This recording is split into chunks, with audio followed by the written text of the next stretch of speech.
Chapter 1278. It could be said that the war saint of West Chu Yi Baikui had pushed the cruelty of large-scale warfare to a peak. Thus, Qin Zhibao had divided the war into the shoulders of every junior captain. Not only did he remember the names of every captain under his command, he even knew their personality and leadership style, as well as their combined strength under normal circumstances and their potential in unexpected situations. In ancient times, military experts liked to describe the unpredictability of war as ever-changing. Qin Zhibao had long memorized ever-changing in his heart. He is fully deserving of the title of the #1 strategist in the history of the Qin dynasty, far surpassing his predecessors and peers. Any Jiangnan scholar who had read a few military books and admired the elegant demeanor of the white-clothed war saint would be able to say this kind of overflowing praise that sounded common. But in reality, the person who said these words was Chao Qingyi, who was publicly recognized as invincible in chess. Liu Zhou did not hear the cries of the horns or the war drums. Just like that, people died in a hurried battle. The 2 rounds of long-range shooting by the Chong cavalry were expected to achieve merit, but the magnitude of the merit surprised the Chong cavalry. When an arrow accurately nailed into the face of a dragon elephant light cavalryman, this cavalryman's head was immediately pulled back by the powerful arrow, and then he fell off his horse and died. The ownerless warhorse continued to charge forward. Many of the Chong cavalry cheered. The arrowhead of a Chong arrow struck the breastplate of a dragon elephant light cavalry soldier, creating a string of sparks, but it did not pierce through. However, this northern Liang border army soldier's luck was truly terrible. His warhorse was struck in the neck by another extremely powerful arrow through the gap in the armor. The horse neighed, tilted slightly and crashed into the ground. The light cavalryman who had rolled away quickly stood up. His arm that was holding the spear had been broken, but without his spear he quickly pulled out the cold saber at his waist. He faced the Chong cavalrymen who were only 20 steps away from him and began to run in a straight line. Yi felt a bone-deep sense of powerlessness. It wasn't just because the 2 rounds of arrow rain only brought less than 100 casualties to the dragon elephant light cavalry. It was also because even though the enemy cavalry could clearly use their spears to deflect the incoming arrows, not a single one of them did such a thing that would damage the impact of the spear. Not a single one. The 2 armies suddenly charged out and it was hard to tell whether the enemy was dead or alive. The young Kiliarka's recklessness had brought disaster to the 1,600 cavalry that he and his clan had painstakingly gathered over the past 20 years. Even if the Chong cavalry saw that the situation was not good, the front line facing them started to move to the left, hoping to use the speed of the Chong cavalry to reduce the losses on the battlefield. The vanguard of the Chong cavalry moved slightly to the left. However, the dragon elephant light cavalry reacted in an instant, charging to the right as a whole. The thunderous hooves of the horses did not decrease in the slightest. The rapid changes on the battlefront were actually not much when it was divided between 2 enemy cavalry positions. The Long Xiang army and the Chong cavalry were embedded in each other's formation. In the blink of an eye, more than 300 Chong cavalrymen were pierced through by spears. These Chong warriors were all dead before they could even get off the back of their horses. Among them, dozens of Chong cavalry corpses were lifted into the air by the dragon elephant iron spear. The line that symbolized life and death was filled with the blood of the Chong cavalry. There were some lucky Chong warriors who managed to dodge the spears of the first row of dragon elephant light cavalry, but the spears behind them quickly pierced a hole in their bodies. Some of the luckier ones who managed to survive were instantly killed by the 3rd row of dragon elephant light cavalry, even if they managed to survive the 2nd row of dragon elephant light cavalry. One of the Chong cavalrymen had just had his shoulder pierced by the 2nd dragon elephant light cavalry. He swayed, and before he had time to rejoice, a 3rd iron spear pierced through his neck. His corpse fell backwards, sliding a short distance on the horse's back before finally falling dead on the sand. The deputy general of the Long Xiang army, Wang Lingbao, directly shot out 3 candied haws. This charge. The dragon elephant light cavalry easily pierced through the window like a heavy hammer. Scarface and Wang Lingbao lightly shook their wrists, sending the 3 Chong cavalrymen off the iron spear. They did not turn around to observe the battlefield, not even looking at the corpses on the ground. They continued to charge forward. They were not far from the 2nd Chong cavalry. Behind Wang Lingbao, the ground was covered in Chong cavalry corpses and blood. Many of the Chong cavalry horses that had fallen off their horses slowly came to a stop after running for a short distance. The 300 injured Longxiang army cavalrymen raised their blades and stabbed the surviving Chong cavalrymen. Some of the Chong cavalrymen spoke in a language that the Dragon Elephant Light Cavalry did not understand. They were probably begging for mercy, but none of them showed any mercy.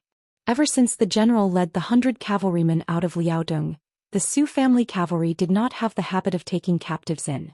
Apart from the 40 at the two ends of the 1600 Chong cavalrymen, the rest of the Chong cavalry were all killed by the 3000 Dragon Elephant Light Cavalry. The young Chiliarch who had charged into Flo province for the sake of revenge and for the sake of establishing himself also died after killing one person and assassinating two others. Chapter 1279. One side killed extremely cleanly and efficiently, while the other died without any hesitation. Kuyi's original intention was naturally not to use the 1,600 cavalry his tribe had painstakingly amassed over the past 20 years to pave the way for Jin Cheng's meteoric rise in the Beimang imperial court. This Chong warrior, who was used to enjoying victory on the grasslands near Beimang, remembered the blood feud from 20 years ago, but forgot what kind of existence the enemy he wanted to take revenge on was. Before leaving his home, which could be considered a foreign land, he had heard that the Dragon Elephant Cavalry had slaughtered their way through half of Gusai province last year. However, he had also heard from the mouths of many southern court people that this was only the carelessness of the defending generals of Gusai province. He had also heard that as long as Dong Zhuo or any of the other great generals moved out, not a single one of the Longxiang army that had penetrated deep into the heartland would be able to return. The Beimang border army would toss the severed heads one after another along the border between the two countries. Kuyi had come for revenge, but unfortunately his youngest son, who was still waiting for his father to return home, could only wait another 20 years before he could continue his revenge. For the Chong people, their nearly 100 years of exile was like walking from one foreign land to another. He lay in a pool of blood, the sunlight above his head blinding. Then he saw a shadow appear above his head. It was a Dragon Elephant Light Cavalry rider whose shoulders were one up and one down due to his injuries. Kuyi struggled on his deathbed, trying to raise the blade tied to his arm. That officer seemed to have noticed Kuyi's futile resistance. He frowned and then chopped off this Chong youth's head. After thinking for a bit, he also chopped off the corpse's right hand. Then, like many of the Dragon Elephant Light Cavalry who could still fight, the officer cleaned up the battlefield, found a suitable warhorse, mounted it and began to charge again. In many of the rich places in the Chinese plains, no matter who killed who, most of them were filled with scheming plots and schemes. Even when gangs fought each other to the death, there might also be the competition of the government's backers and the secret instigation of schemers. In the end, their killing people was not fun and dying was not fun. However, at the border of Liangmang, it would be very easy for people to die. Moreover, it would be as fast as the speed of arrows and iron hooves. After killing the 1,600 suicidal Chong cavalrymen, under the leadership of Wang Lingbao and the two captains, the Dragon Elephant Light Cavalry's warhorses slowed down and sped up in a rhythmic manner. In this way, the warhorses could fully unleash the second wave of momentum to ensure an effective pursuit. This was the invisible difference between a famous general on the battlefield and a mediocre general. War, especially a local battle, naturally required 10,000 men to fight against 1,000 men. However, it also required generals like Wang Lingbao who were familiar with the rules of the battlefield. Without the former, the battle would be more difficult, but without the latter, there would only be defeat. About half a li away, General Jin Qing was completely dumbfounded. However, this middle-aged Chong cavalryman, who was more experienced than Kuyi, did not hesitate at all. Without saying a word, he led the Chong cavalry in an arc and retreated. The reason why they did not stop and flee was because the Dragon Elephant Light Cavalry, whose fighting strength was negligible, did not allow them to waste even a little bit of their fighting strength. Wang Lingbao calculated the distance between the two sides and the warhorse's speed. He squeezed his horse's belly and wanted to go to Su Longxiang's side to tell him his thoughts. However, this young commander of the Longxiang army had already raised his arm and made a simple hand gesture that everyone in the Beiliang frontier army knew. Quickly stop him.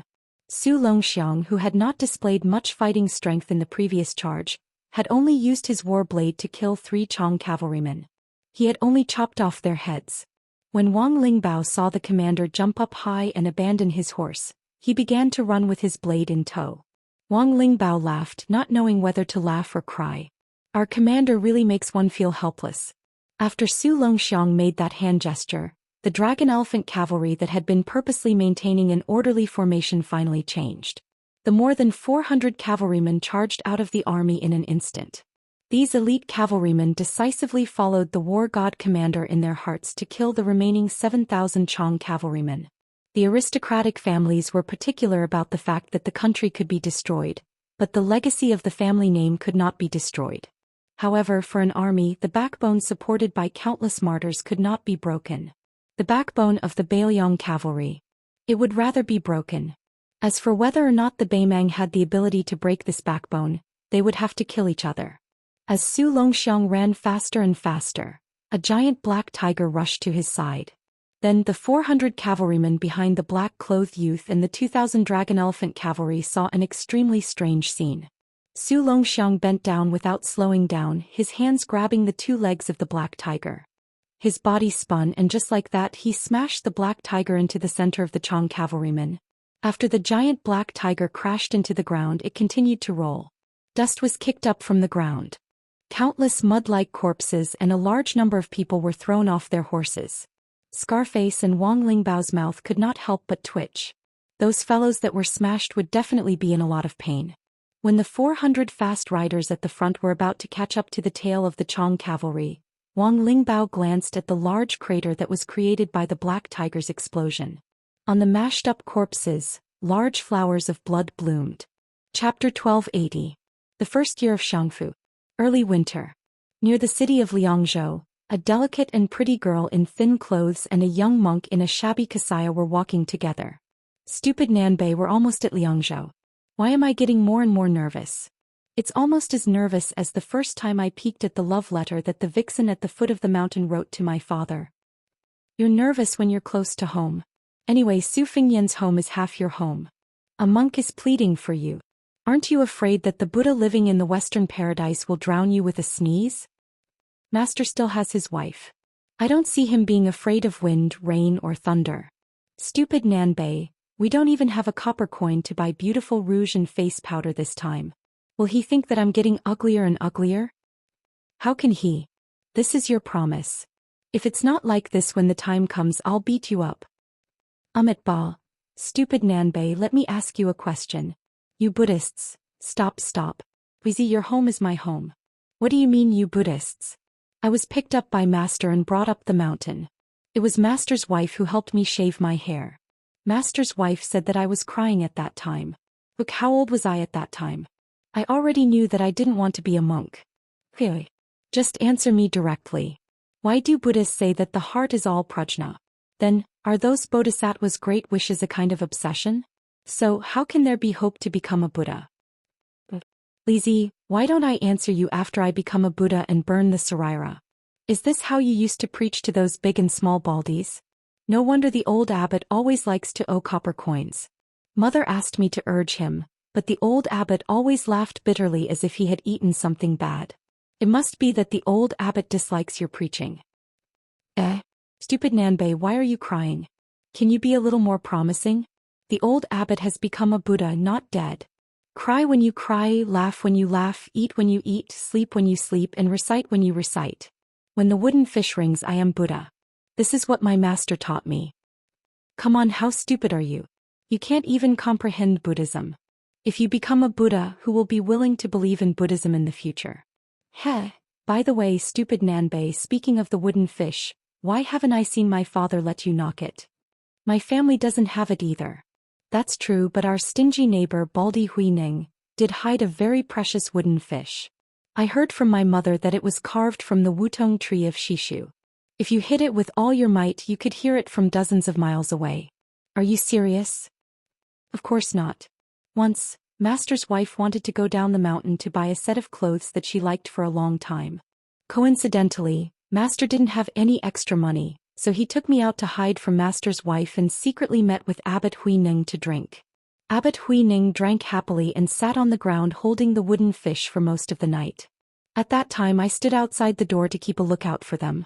I didn't feel that the wooden fish was very loud. Actually, Master's wife was thinking about the value of the wooden fish. Once when master's wife saw me washing clothes, she let it slip.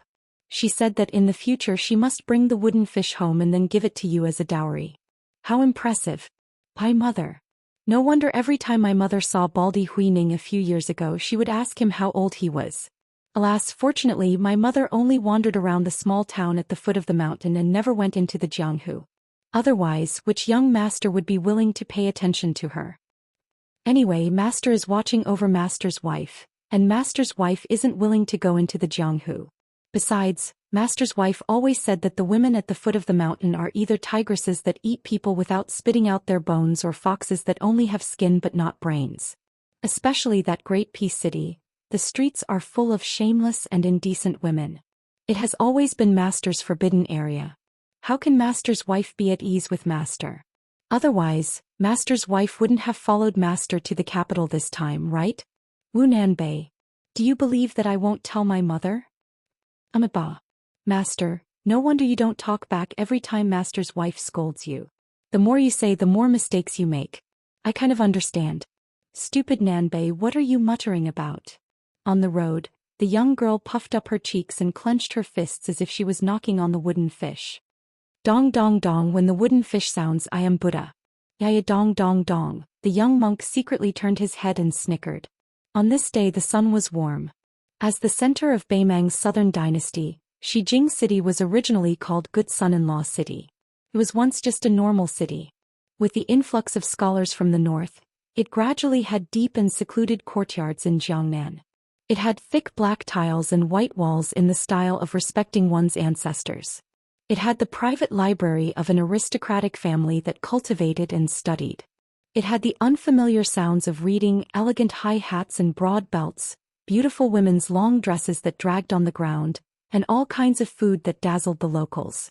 Good Son-in-Law City became more and more prosperous day by day until it became Beimang's auxiliary capital. With continuous expansion, there was a court where the local nobles and foreign scholars each occupied half of the country. There was a system of 3 provinces and 6 departments. There were many talents and it was beautiful. With the passage of more than 20 years, this city seemed to have grown from a thin little girl into a plump, beautiful woman. Then, on this imperial road that was slightly more deserted than usual, a group of people walked slowly. The leader was an old woman. The old woman's age was naturally not something that new Shijing City could compare with. The old woman with an old fox fur draped over her shoulders was followed by an old Confucian scholar. Further behind, there was a middle-aged swordsman with a sword and a burly man in his 50s walking side by side. The old woman suddenly chuckled softly and said, I heard that our war god met that family of 3 at Mount Hui, but they didn't fight. The old man in the green shirt nodded. Chapter 1281. The old woman lamented, Is there a fragrance outside the walls? Why are the 2 people I admire heading to Liang? One of them dared to charge to the foot of the imperial capital's walls alone and meet my gaze. The other one is a sect by himself. If I remember correctly, this sect with only one person is ranked higher than the princess's grave and your chess and sword music school, right? If they are willing to stay in Beimang. Forget it, let's not talk about it. The chess and sword music school had 4 masters at its peak. Although Huang Baozhu or the devil Luo Yang had betrayed Beimang, Hong Jingyan was already the leader of the Ruan cavalry. Sword Qi Jin and the ancestor of the bronze statue were also among the top masters in Beimang. Who in the world would dare to underestimate the chess and sword music school? The old man who looked like a shabby old scholar smiled. If that wasn't the case, wouldn't the Jianghu be a lot less fun? The old woman turned to look at the middle-aged man with a sword. Huang Qing, do you have a chance of winning against that person? She wasn't asking about his chances of winning, but whether he had a chance of winning. The person who was asked nodded. Although the answer wasn't a pleasant surprise, it wasn't to the extent of disappointing the old woman. Huang Qing's real name was Sun Xiaopu. The chess and sword music school's name was Sword Qi Jin, and he was also Hong Jingyan's master. Because of the Liang dynasty's ridicule of the Beimang sword forest's lack of manpower, some people even declared that no one in Beimang could talk about the way of the sword. Because of this, he changed his name to Huang Qing. The old woman who could make Sword Qi Jin her retainer was obvious. This aging female eagle had been flying in the sky above all the other eagles in the grassland for far too long. The 4 of them walked into the palace of Shijing. Then, under the careful guidance of the eunuch from the ceremony directorate, only Empress Murong and the prefect of peace entered a secluded attic. Inside the attic, there was a grayish-black hornless dragon vat made of an unknown material. The vat was less than half a person's height, but it was so huge that it occupied most of the attic's main hull. Empress Murong placed her hands on the cool rim of the round vat, squinting her eyes as she looked at the clear water in it. This vat was called Slumber. Only after she had usurped the throne did someone secretly enter the palace to report to her that there was a dragon hibernating at the bottom of the vat. At a glance, he couldn't tell if there was a flood dragon, but the scene in his line of sight was already strange enough. There was no wind or waves. The surface of the water was clearly still, but it was uneven everywhere. If one were to look carefully, one could vaguely see that there were many small carps of different colors floating in the water. Empress Murong raised her head and looked around. Other than the prefect of peace beside her, there were only 9 people in the room. Among them there was the immortal Nan Ming, who was second only to the state preceptor Yuan Qingshan in Daoist sect, the most secretive qi cultivator in Beimeng, and the astrologer Yelu Guanzhu, whose ancestors had been predicting the future for the Beimeng royal family. Even Huang Songpu, the former king of the southern courtyard in the southern dynasty, had not seen the 9 real hermits who had lived here for decades. As for the other dignitaries in the southern dynasty, they did not expect to see them. They probably did not know that there was such a strange attic in western capital, such an inexplicable vat, and so many strange people gathered here. Empress Murong asked softly, "Where is Zhao Dun, the prince of Liang, who said that he would not attend the court because he was unwell?" Immortal Nan Ming, who had a head full of white hair but a face as tender as a child, walked to Empress Murong's side with a thin purple bamboo pole. He extended the pole and gently drew a small circle at a spot 2 feet above the water surface. The 100-year-old elder immortal of Daoist sect, whose voice was no different from a child's, said crisply, "Judging from the position, Zhao Dun has indeed secretly patrolled the border as the spider web reported." Empress Murong's finger lightly tapped the edge of the vat and sneered, "He's only at the age of knowing his destiny. He's going to die in front of an old woman like me. How pitiful." The surroundings were silent. No one dared to answer. She asked again, "Other than the little thing representing Qin Jibao that suddenly grew a dragon claw, is there anything else worth mentioning?" Immortal Nan Ming used the purple bamboo pole to point at a spot a little further south than before. "Zhang Jilu's tail fell 4 feet into the vat and is about to sink to the bottom." The old woman laughed. "What a Liang dynasty's deer that committed suicide." At this moment the place that the old immortal Nanming was pointing at should be Great Peace City. After Immortal Qilan's ascension, the new sect master of Daoist sect was expressionless. He moved the pole and pointed at the northwest direction. "Su Fingnian is still around Huayang Pass." Suddenly, a small black carp less than 2 inches long jumped out of the water. Then it didn't fall back to its original position. Instead it shifted slightly to the west. Empress Murong frowned. "This is..." Immortal Nanming still used his childish voice to say unhurriedly, "It's Su Longxiang." Some martial artists who haven't entered the celestial phenomenon realm but are blessed with providence will be indistinct even if they occupy a spot in the vat, unless their qi leaks too much. It's even more so for those qi cultivators who are good at restraining their qi. But once they leak the secrets of heaven, it's hard for them to escape the net of justice. As for those who are close to earth immortals, their natal fish will even disturb the water in the vat. For example, Wudong sect master Li Yufu. Previously, this person caused the secrets of heaven to tremble, causing the vat's water to overflow. Anything else? Yes. Huang Longshi, Tantai Pingjing and Xiefeiyu. The 3 people who originally had the most vague clues have shown signs one after another. Then Chao Chongqing. Since he became the scholarly sage, he naturally jumped out of the vat. Empress Murong thought for a moment and said to herself, "Could it be that Lu Gui's main force has already encountered the Longxiang army?" Immortal Nanming hesitated and shook his head. "No. Su Longxiang should have gone to the west of Azure City and encountered the Chong cavalry." The old woman's face was gloomy, but it soon relaxed. "Anyway, you have 2 sons. The imperial decree of peace guessed what Empress Murong was thinking and said calmly, "Since there's a flaw, we can let Huang Qing and Copperman assassinate Su Longxiang. Such an opportunity will be hard to come by in the future." The old woman pressed her thumb on the edge of the vat and asked, Can they make it in time? The old scholar who was the imperial tutor of Beimang smiled and said, let them rush there as fast as possible. After that it'll depend on their luck. The old woman smiled and said, then let's give it a try. The imperial decree of peace turned around and walked out of the room without hesitation to instruct Huang Qing. The old woman asked and answered her own question. If it succeeds, will there still be a war in Liuzhou after so many rounds of scheming? No. Chapter 1282. The Hall of Merit had the diligent room, which was different from the Imperial College.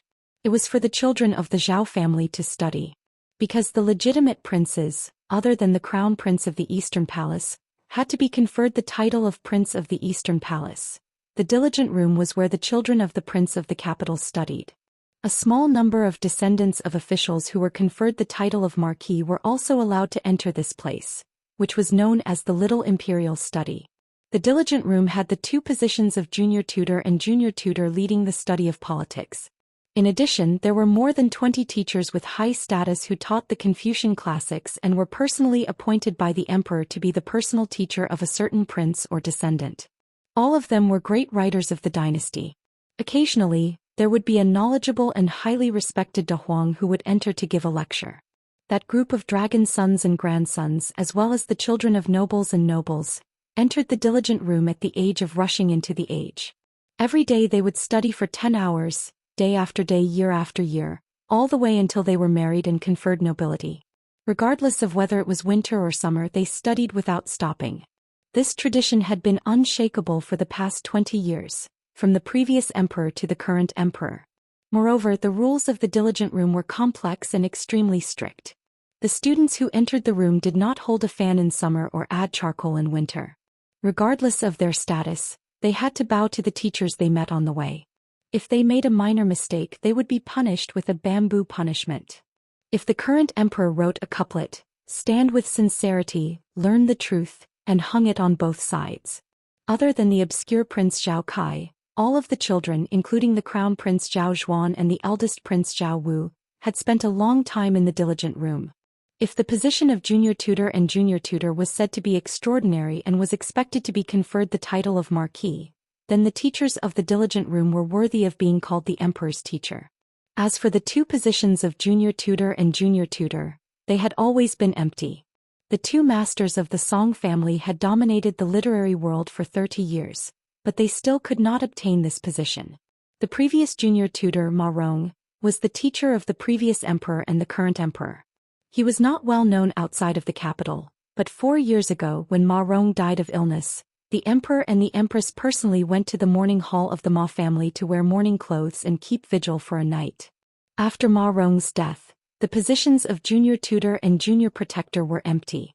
The nobles of Tai and city all thought that Qi Yanglong, who had just entered the capital, would temporarily assume the position of junior protector as a transitional position between the past and the future, and then become the official leader of the Liang dynasty in one fell swoop. However, a young man, who didn't even have the qualifications to assume the position of junior protector, abruptly barged into everyone's eyes and took the position of junior protector. This person had obtained the title of Jinshi at the tail end of the Yonghui era, but he was far less eye-catching than the top three.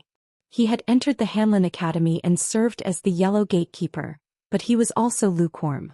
It wasn't until he became the daily librarian of the Imperial Study in the Forbidden City that he received a few more glances from the important figures in the capital. However, that was all. Later on, this person was quietly promoted to the Minister of Meritorious Contributions Department, assisting the Minister of Personnel, Zhao Yuling, and his old superior, Prime Minister, Yin Maochun. He had successively participated in the imperial investigations and the local grade evaluations, two major events that were enough to determine the status of a fourth-rank official in Liang. This scholar, who could be considered a young man in the imperial court, was the one who truly made people speechless. In the imperial investigations that were held once every 3 years, this person still didn't reveal himself. However, in the South grade evaluations, this person was truly vicious and merciless, removing the official status of the governor of Pingzhou and 6 county governors in one fell swoop. It had only been 3 months and he was quickly transferred back to the capital. Otherwise, everyone in the court believed that this person would have died on the way to the south. So much so that when he became the diligent junior protector of the house, most people were numb to it. This person's path of promotion in the officialdom was too obscure, leaving no opportunity for people to give him a cold shoulder. In the end, people only knew that he had married a nameless princess a few years ago, and that she was a relative of the imperial family. In the imperial court he had never participated in the struggle between factions, nor was he close to civil and military officials. He had never interacted with the eunuchs in the palace, not even once drinking wine with prostitutes. There were very few people who wanted to get to the bottom of things, and after they learned the truth they became more and more confused. This person was actually from Baoyang? Originally, it was already very surprising that the court had produced Jin San Lang, who had made a meteoric rise. Unexpectedly, this person's fame was even greater than that. It should be known that Jean Lanting's path of promotion could not be said to be glorious. It was said that first he had relied on a recommendation letter from the old Prince Liang to enter the officialdom in the capital. Later he had squeezed his way into the government through the elegant tricks of Lanting Zhou Xian. And as a fellow countryman of the Right Chancellor of the Imperial College, he had a clean background and his path of promotion was open and clean. Even though he had married a princess, there had not been any rumors of a husband depending on his wife's status. And over the years he had held several positions in the capital. Whether it was the short-term Huangmen of the Hanlin Academy, the long-term Eastern Palace assistant lecturer, or the even shorter-term household assistant manager, he had always been a scholar who was quite close to the imperial family. It was likely that even if he were to shout on the streets that he was from Baoyang, no one would be willing to believe him. He was a scholar born in Baoyang, Qinhuang. Of course, nowadays, everyone in the capital should respectfully address him as Qin Xiaobao. Today in the diligent room, it was only 4:45 in the morning. The sky was still dusky, but the sound of reading could already be heard. The diligent room was divided into upper, middle, and lower rooms. Generally speaking, 6 to 9 years old were in the lower room, 10 to 15 years old were in the middle room, and 15 years old and above were in the upper room. Among them, the age of the women was calculated separately. Only when the men and women were married and had obtained the approval of the teachers could they withdraw from the school. Today was Confucian Day. In each of the 3 rooms, there was an elder reading the classics of the Confucian sage Xianxia. The degree of difficulty was naturally different. Outside the lower room of the diligent room stood a young scholar, wearing a purple robe and a mutton-fat jade belt bestowed by the emperor. He looked at the young children who were shaking their heads and doing their best to recite the classics. According to the rules set by the previous emperor, they were not allowed to wear a marten hat or fur coat in the room. The winter cold was bone-piercing. At this time, there was only a small copper stove placed under the teacher's desk. Most of the children who were born with the same surname as the country were no different from the children of poor families attending private schools. Most of their cheeks were frozen red and their hands and feet were trembling. Taking advantage of the time when the teacher was reading, they hurriedly lowered their heads and blew a mouthful of hot air on their frozen fingers. Outside the room, in addition to this scholar who was dressed in special clothes and was quite unfamiliar to the eyes of ordinary people, there was also an old eunuch in the palace who was allowed to wear a red python robe. He stood outside carefully. The old eunuch was a little absent-minded and did not notice the arrival of the scholar. This was not surprising. He said that he had to keep an eye on the diligent room in case of accidents, but he had been standing here for more than 10 years. He had changed 7 or 8 robes. After more than 10 years, the affairs of the palace had always been strict, so how could there be any accidents? No matter how they acted outside after coming of age, the domineering children of the Zhao family all stood respectfully like him when they were studying, while they sat there obediently reading and reciting books. Even famous princes and princesses like Zhao Wu and Zhao Fengya had to tuck their tails between their legs after entering the diligent room and sitting down. The old eunuch looked outside the room and saw that a large red lantern had been hung on a branch in the courtyard after winter. He sighed quietly. He had heard that it was not peaceful outside. The remaining evildoers of the Guangling underworld had found a little girl surnamed Jiang from somewhere and revived the country just like that. Many of the old fellows in the palace who had escaped from the West Chu imperial palace back then were now trembling in fear. When they were free, they did not even dare to drink a few mouthfuls of wine, saying that they were afraid that others would misunderstand them and think that they were drowning their sorrows in wine. It seemed that the barbarians in the West were also not peaceful. If the big barbarian Beimang wanted to make trouble, the small barbarian Beiliang also wanted to make trouble. He could be considered to have seen some storms in his life, but he just could not understand why these fellows did not want to live a peaceful life. Why did they have to make trouble blindly? Even that grand secretary was obsessed. Say you Bai Yen are not even as old as me, a eunuch, but you have already achieved such a high position. Why are you still not satisfied? Isn't this clearly seeking your own death? For no reason, the old eunuch thought of the flowers and plants in the courtyard and could not help but sigh. He thought to himself, Grand Secretary, human lives were not like those plants. If they were gone this winter, they would be there again next spring. At this time, a small and tiptoeing figure appeared outside the courtyard. He bent over and trotted in. As a result, when he saw the old eunuch who looked like a door god, he immediately looked as if his parents had died. The old eunuch only dared to laugh in his heart. This little fellow was the grandson of Commandery Prince Feng. Although he was not the eldest grandson of the eldest branch, he was still very doted on. However, this child had always been a punching bag in the lower branch. After all, the title of Commandery Prince Feng could frighten people outside the palace, but here no one took it seriously. In addition, the little fellow's body was weak and his temperament was soft. He was bullied all day long to the point that he did not dare to go home and complain to his elders. Even if he changed into a new pair of festive boots, they would be trampled into old ones by those naughty fellows. He looked at the child's sickly pale face and his pitiful appearance as he desperately covered his mouth to prevent himself from coughing. Although the old eunuch felt sorry for him, he, a eunuch, did not dare to violate the rules set by the previous emperor. If he was late once, he would be punished with bamboo. If he was late twice, he would be demoted. If he was late 3 times, he would be demoted again. Until he had no more rank to demote, he would be directly expelled from the diligent room. About 10 years ago, in the hands of the emperor, there was a lawless old prince who was the only legitimate grandson. He was directly demoted to a commoner. The old eunuch stopped the sweaty grandson of Commandery Prince Feng. With a cold face he said, "If I remember correctly, this is the 2nd time you have been late. You go in first. I will record it and send it to the imperial clan court." The child coughed and said intermittently, "Grandfather Lu, I really did not mean to be late. I have a cold." The old eunuch waved his hand. He was not willing to listen to the child's explanation. The royal family was not a big or small matter. This was the principle that the elders in the palace had taught the younger generation with countless bloody facts. He was only a servant. Why should he seek trouble for himself? Chapter 1283. It was at this moment that the old eunuch realized that there was a dazzling purple color beside him. He was shocked and even more shocked. After he came back to his senses and was about to bow, that person smiled and shook his head. The old eunuch, who was already the head eunuch of the palace, could only bow. The scholar in purple robes and jade belt walked to the old eunuch's side and grabbed the child's cold hand. He used a bit of force to pry open the child's fingers, only to discover that the child had coughed up blood. The scholar looked at the teary-eyed child and smiled gently.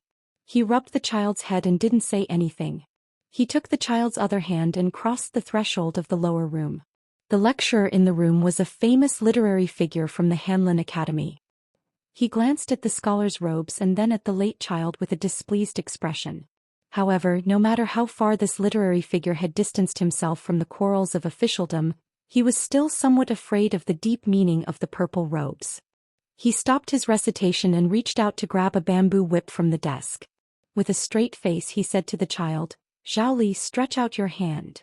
The child was about to step forward to accept his punishment when the scholar, who was no older than 30, said in a warm voice, "Lecturer Han, Zhao Li isn't being naughty. He just caught a cold and coughed up blood at such a young age." Yet he still insisted on entering the room to study. In the end, this is pardonable. The demotion from the imperial clan court is unavoidable, but can this bamboo punishment be waived? The old scholar snorted coldly, "Waive the bamboo punishment? What kind of scandal is this?" The scholar still smiled faintly and said, "The law is nothing more than human feelings." The old keeper cast a sidelong glance at this latecomer far above the rest junior and sneered, "Law, sentiment and reason. Even Grand Chancellor Qi doesn't dare to say which of the 3 is more important. I wonder where did Lord Junior Guardian learn from?" Chen Wang, who was destined to become the first Lord Junior Guardian of the auspicious Talisman era, said calmly, This junior is self-taught and has no teacher.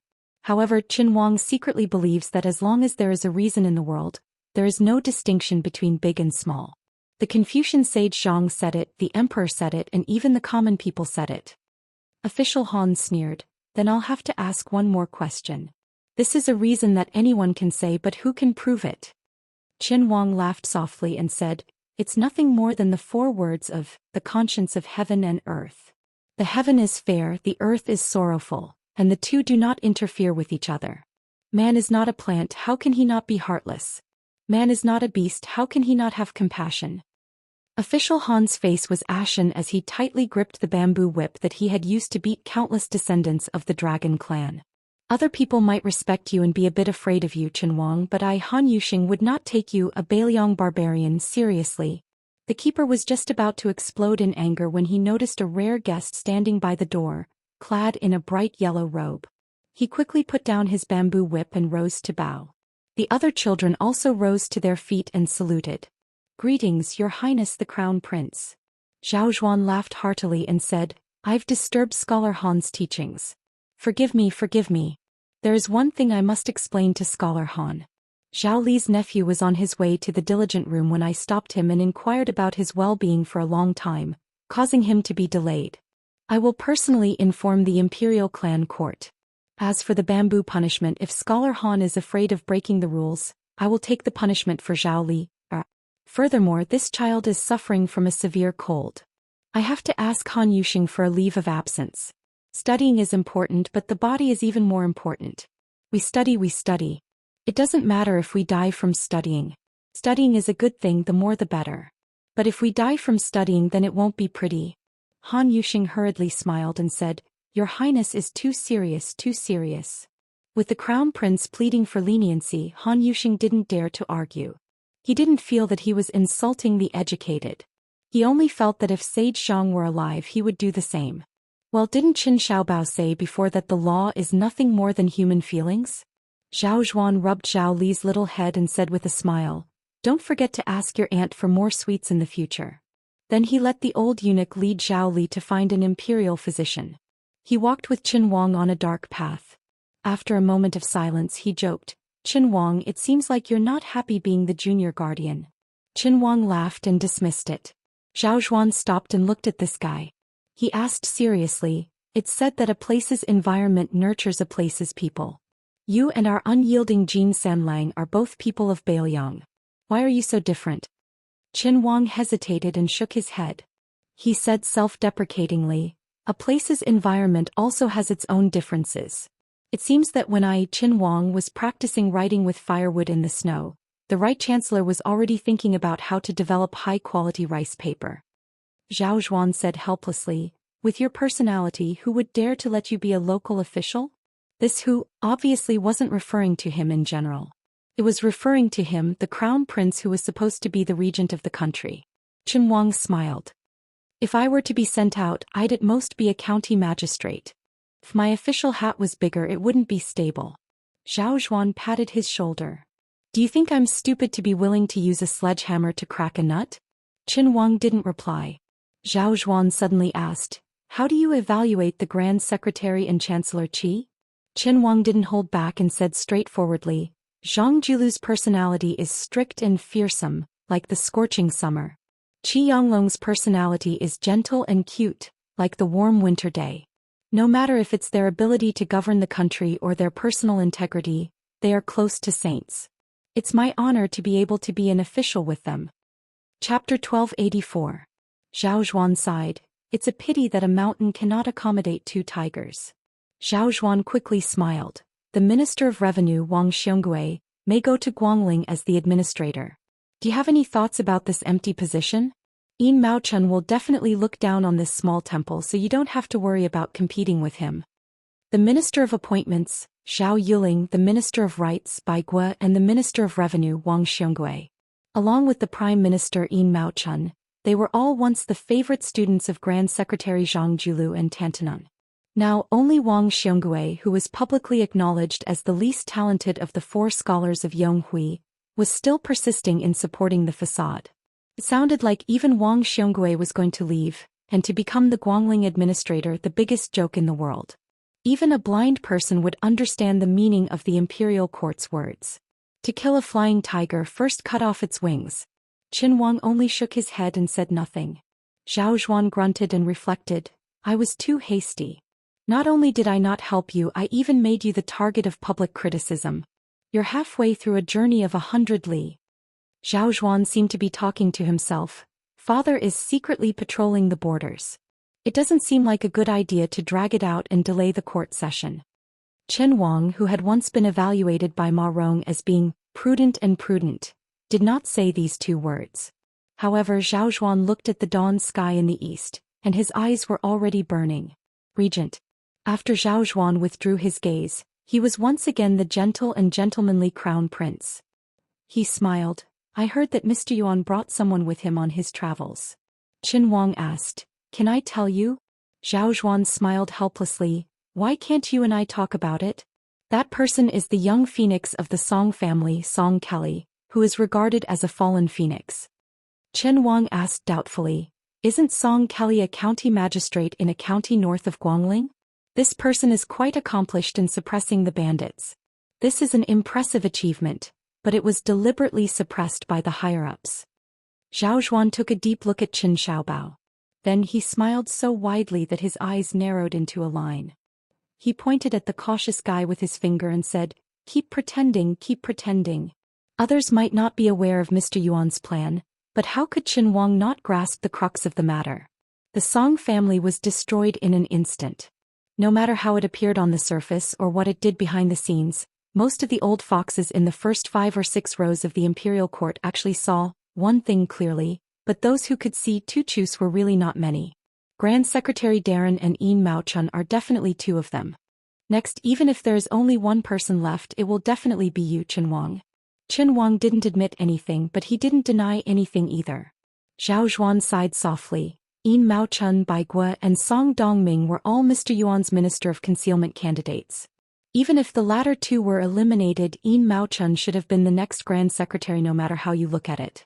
Who would have thought that in the end Song Kelly would quietly snatch the position from him? Qin Wang hesitated for a moment, then said, Mr. Yuan chose Song Kelly, but Grand Secretary Darren also made a choice.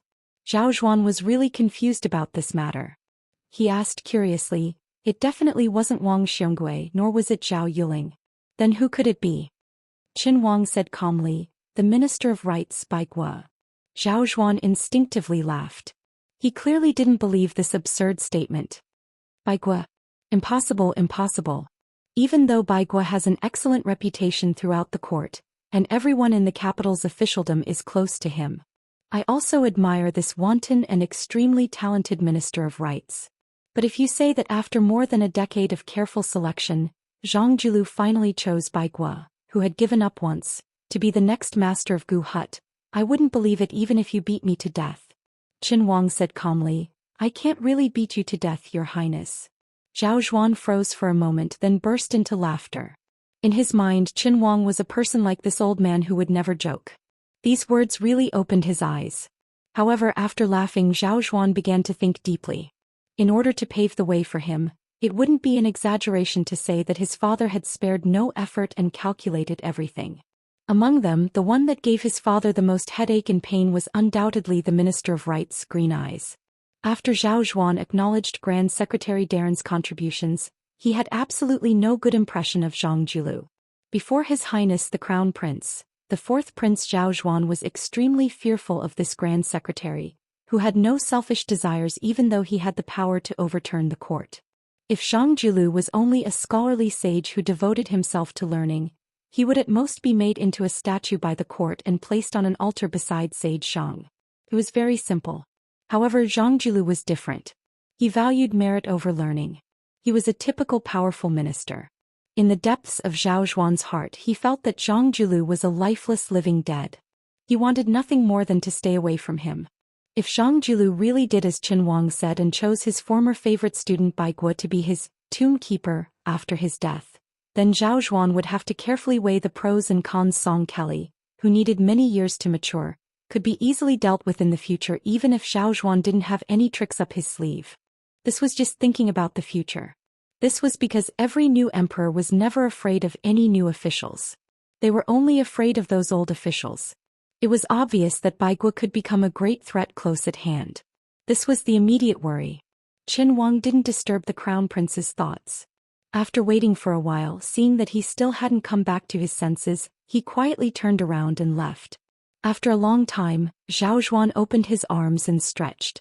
He turned his head and didn't see Qin Wang. Zhao Xuan left alone. The sky was also bright. Chapter 1285. At the end of the first year of Xiangfu, the first snow suddenly fell. If it did not fall, it would be a heavy snowfall. However, compared to previous years, it was said that this year, there were 70 to 80% fewer visitors in and out of Great Peace City. It would probably cause the scattered stalls to make less money. There were countless Zhang mansions in the capital, but there was one mansion that was undoubtedly unique. Whether it was a local official who went to the capital or a scholar who went abroad to study, as long as they casually asked the people in the capital where Zhang mansion was, the latter would definitely not bother to ask which Lord Zhang it was and would directly give the answer. Even if it was snowing heavily and the snow on the imperial path was so thick that it could not be swept clean, the court session still continued. Also, it was a sensitive time for the crown prince to be regent. Which official would have the guts to be late? But today there was one person missing in the imperial court. Without him, everyone was shocked and absent-minded. Even the crown prince, who was in charge of supervising the country, appeared to be in a trance. This person who was absent from court for the first time did not ask for leave. It was as though he was telling the crown prince and all the civil and military officials a simple truth. If I am not coming, I am not coming. His Highness the Crown Prince ignored this. He did not have the chief eunuch go and ask about his well-being, nor did he fly into a rage. The Minister of Rights, Baigua, who could make a big fuss over a small matter, was the same. He acted as though nothing had happened. Some people wanted to use this as a pretext to make a fuss, but after hesitating for a while they did not dare. After all, even Third Jean had sewn his mouth shut today. This official who made the entire court session seem like it was not a court session was the Grand Secretary Zhang Julu. He and the emperor who was patrolling the borders were the most diligent people in the court. However, one was the first among the monarchs and the other was the first among the officials. Zhang Julu was not feeling well today. After putting on the purple robes of the standard first rank, he suddenly did not want to attend morning court. Therefore he did not go. This old man, whose sideburns were turning white, had been sitting under the eaves since early in the morning. He did not change into more comfortable and warm clothes. The old housekeeper of the mansion had brought in a simple stove made of bamboo strips, and had added charcoal to the stove many times. In Zhang Julu's life, other than a few times when his good friend Tantanon forced him to drink a few cups or two, he almost never drank. He insisted that drinking would make things worse. However, with nothing to do today and nothing to do in the future, the old man still did not have the slightest intention of drinking. When it was close to noon, he carelessly ate some of the rough homemade pastries and continued to flip through the nameless poetry collection in his hands. Zhang Julu's ability to govern was outstanding in the world. Most likely, even those powerful political opponents who still had the strength to fight when he first started his career would not deny it against their will. However, Zhang Julu came from the Hanlin Academy. Other than the artistic essays he wrote when he was young that could be considered sloppy and had some talent, whether it was in memorials or memorials, the wording of his speech and the words themselves, they were all dull and tasteless. After so many years, there was not a single good work of a famous teacher that was passed down. There were also no rumors that he favored a literary master, and no comments that added the finishing touch to a good work. From an outsider's point of view, the Grand Secretary seemed to have a natural resistance to writing. In reality, only Huan Wen knew that his old friend Zhang Julu did not hesitate to write, but he would also fall in love with the good works of many scholars, especially the good sentences that added the finishing touch. Whether it was the frontier poems, the resentment poems, or the sentimental poems, the funeral essays, they all had their own preferences. They were all collected in that self-edited poetry collection. For example, the Takaoka Ouyang family's memorial to their father in Shangyin Academy, the Chu War declaration that Zhao Chongling personally carried the sword in the Battle of the Western Wall, and so on. Zhang Julu would occasionally flip through them.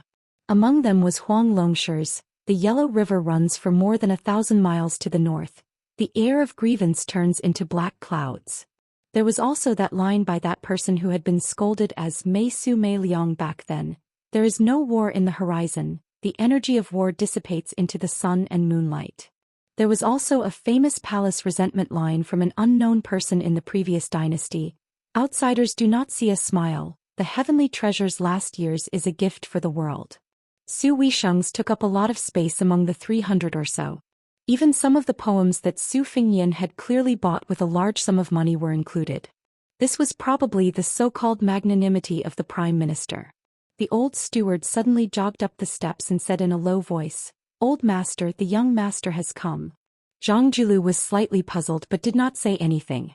While his son and daughter-in-law feared him as a father, he was not unreasonable to the point that his children were not allowed to disturb him. However, the eldest son and second son had soft personalities and were somewhat pedantic from a young age. After they got married and started their careers, the two daughters-in-law came from a small family. If not for the Grand Secretary's blessing of having two grandchildren, they would not dare to come here and ask for trouble. The youngest son, Zhang Bianguan, was an anomaly among the three sons. His personality was the most stubborn, but his relationship with the Zhang manor was also the most rigid. It was as if father and son would never have any contact with each other. For Zhang Bianguan to take the initiative to walk into this manor was indeed like the sun rising from the west. Although Zhang Jilu's face was expressionless, he still unconsciously glanced in the direction of the courtyard gate. Even a vicious tiger would not eat its cubs. How many fathers in the world truly loathe their own sons? Chapter 1286. Zhang Bianguan was still as sloppy as ever. He ran into the yard with an item in his hand that was not commonly seen in the capital. It was a small copper stove made of bamboo that was popular in the countryside of Jiangnan. Inside there was a charcoal fire covered in ash for warmth. The elderly all liked to carry this item when they went out for a walk or chatted at home. The ancestral home of the Zhang family was south of the Guangling River. Before Zhang Jilu made a name for himself in the imperial examinations, he often used this when he was studying hard. After all, compared to a large stove, it saved a lot of charcoal fire. Even poor families could use it if they gritted their teeth. After he became famous in the capital, only his grandfather, who had moved to Tian City to live out his retirement, occasionally used it. Who knew where Zhang Bianguan had gotten such an old antique from? Zhang Bianguan asked the steward for some new charcoal to pour into the stove. He also shoveled some ash from the large bamboo stove under Zhang Jilu's feet. Crouching on the ground, he finished fiddling with it and handed it to Zhang Jilu. Zhang Jilu was startled. He took it and placed it on his lap. With one hand holding the book and the other holding the stove, the warmth immediately increased. Zhang Bianguan asked for a small stool from the steward and grumbled endlessly, "How old are you? You don't know how to admit your old age. You insist on admiring the snow outside and reading to act like a hero." The steward smiled knowingly and left. These words could only be said by the young master. The other two young masters would never dare to say such things. The old master only needed to give them a slightly impatient glance, and the two young masters, who only knew how to bury themselves in books, would tremble in fear. Even in the summer, it was as if they were walking on thin ice. Zhang Bianguan used an iron pincer to stir the charcoal fire in the stove and said to himself, "I heard from the marketplace that your words as the Grand Secretary are becoming more and more useless today. Many 5th and 6th level minor officials dare to be sloppy. Other than Wang Xionggui's Ministry of Revenue and Ministry of Rights, which can be considered honest, the Ministry of Appointments, Ministry of War, Ministry of Works, and Ministry of Justice all have countermeasures against Zhang Bianguan's policies. Especially the Hanlin Academy and Imperial College. Every few days, the noble officials and scholars will come up with a few new poems that borrow from the past to satirize the present. There are even some who say that the emperor is patrolling the borders. Earlier, he went to Liao to clean up the corruption case between the internal and external courts. Now, he is going to Jizhou to overturn the case of the Han family. If you want to talk about it, even a basket of them won't be enough. Zhang Jilu calmly asked, "Didn't you also say that right now, it's just some low-level officials who are stirring up trouble?" Zhang Bianguan placed his hands on the stove to warm the fire. He didn't even raise his head. Gusts of cold wind rise from underground. If we don't stop it in time when the evil rain falls on our heads, can we still be saved? Zhang Julu impatiently said, "That's it? If you're done you can leave." Zhang Bianguan suddenly raised his head. His eyes were red as he asked, "This time I actually want to talk about two things. First, there was an imperial censor who accused my eldest brother of embezzling fertile land and my second brother of cheating in the imperial examination. Others are cursing you, the Grand Secretary. I don't care and I don't have the ability to interfere. But why do you have to treat my two brothers so lowly? You clearly have the ability to interfere, so why do you have to swallow your anger? Even if the ending is the same and I'm just a pile of mud who doesn't care, can't you let my two brothers die a bit more honorably?" Zhang Julu calmly said, "Your second brother cheated in the imperial examination. He said that the 6th place in the provincial examination had an improper origin. Although I didn't incite him to do anything back then, if you think about it carefully, it can be considered true. After all, the chief examiner appointed by the emperor at that time was my disciple. With your second brother's craftsmanship, although it wouldn't be difficult for him to pass the provincial examination, to obtain the title of the chief examiner was no different from a fool's dream. As for your eldest brother embezzling fertile land," Zhang Bianguan angrily said, "my eldest brother, that bookworm, and my eldest sister-in-law, every time they come to the residence, they wear the exact same clothes and jewelry that can be considered valuable. How can they compete with the common people? For the sake of his reputation, your Grand Secretary has never taken a look at eldest brother's official residence. I, Zhang Bianguan, have been there countless times. I know better than anyone what kind of poor life eldest brother and sister-in-law lead." Zhang Julu interrupted his youngest son's words and calmly said, "In the 8th year of Yonghui, I indeed helped your eldest brother purchase 300 mu of fertile land. My method was not honorable, but your eldest brother has always been kept in the dark." Zhang Bianguan was stunned. Then tears immediately gushed out of his eyes. He muttered to himself, "Why is this? Why do you even have to scheme against your own son?" Zhang Julu looked at the snow in the courtyard. It was a vast expanse of white. No one had swept it away for half a day. Perhaps it was knee-deep. He softly said, "The so-called Spring of Yonghui, all the officials in the imperial court are well aware. In the future, those who stand side by side will mostly come from humble families." Zhang Julu put down the book and stood up. He carried the small stove with both hands and muttered to himself, "The rule of humble families having no noble children has already been broken. The significance is great. Compared to the past when the great Emperor Qin established the Qin dynasty, the wandering scholars were no longer rootless duckweeds. However, in the past 800 years, everyone has deeply experienced the advantages and disadvantages of the noble families. In that case, in the next 800 years, will those poor scholars who have jumped over the Dragon's Gate today reflect on themselves? How much will they reflect on themselves? Poor scholars suddenly become rich and powerful. In the morning they become field-salaried workers. In the evening they ascend to the hall of heaven. Do you really think that anyone can control their own hearts in the dyed vat of officialdom? It is precisely these barefooted people who stand at a high position. Once they do evil, they have no bottom line." Zhang Julu smiled and said, "This door was opened by me, Zhang Julu." Then, looking at me, Zhang Julu, the Grand Secretary of the Imperial Court who has been in power for 20 years, I have lost my reputation because of the corruption of my descendants. Does this count as giving a dose of refreshing medicine to the poor scholars and officials who have ascended to the Imperial Court in the future? Chapter 1287.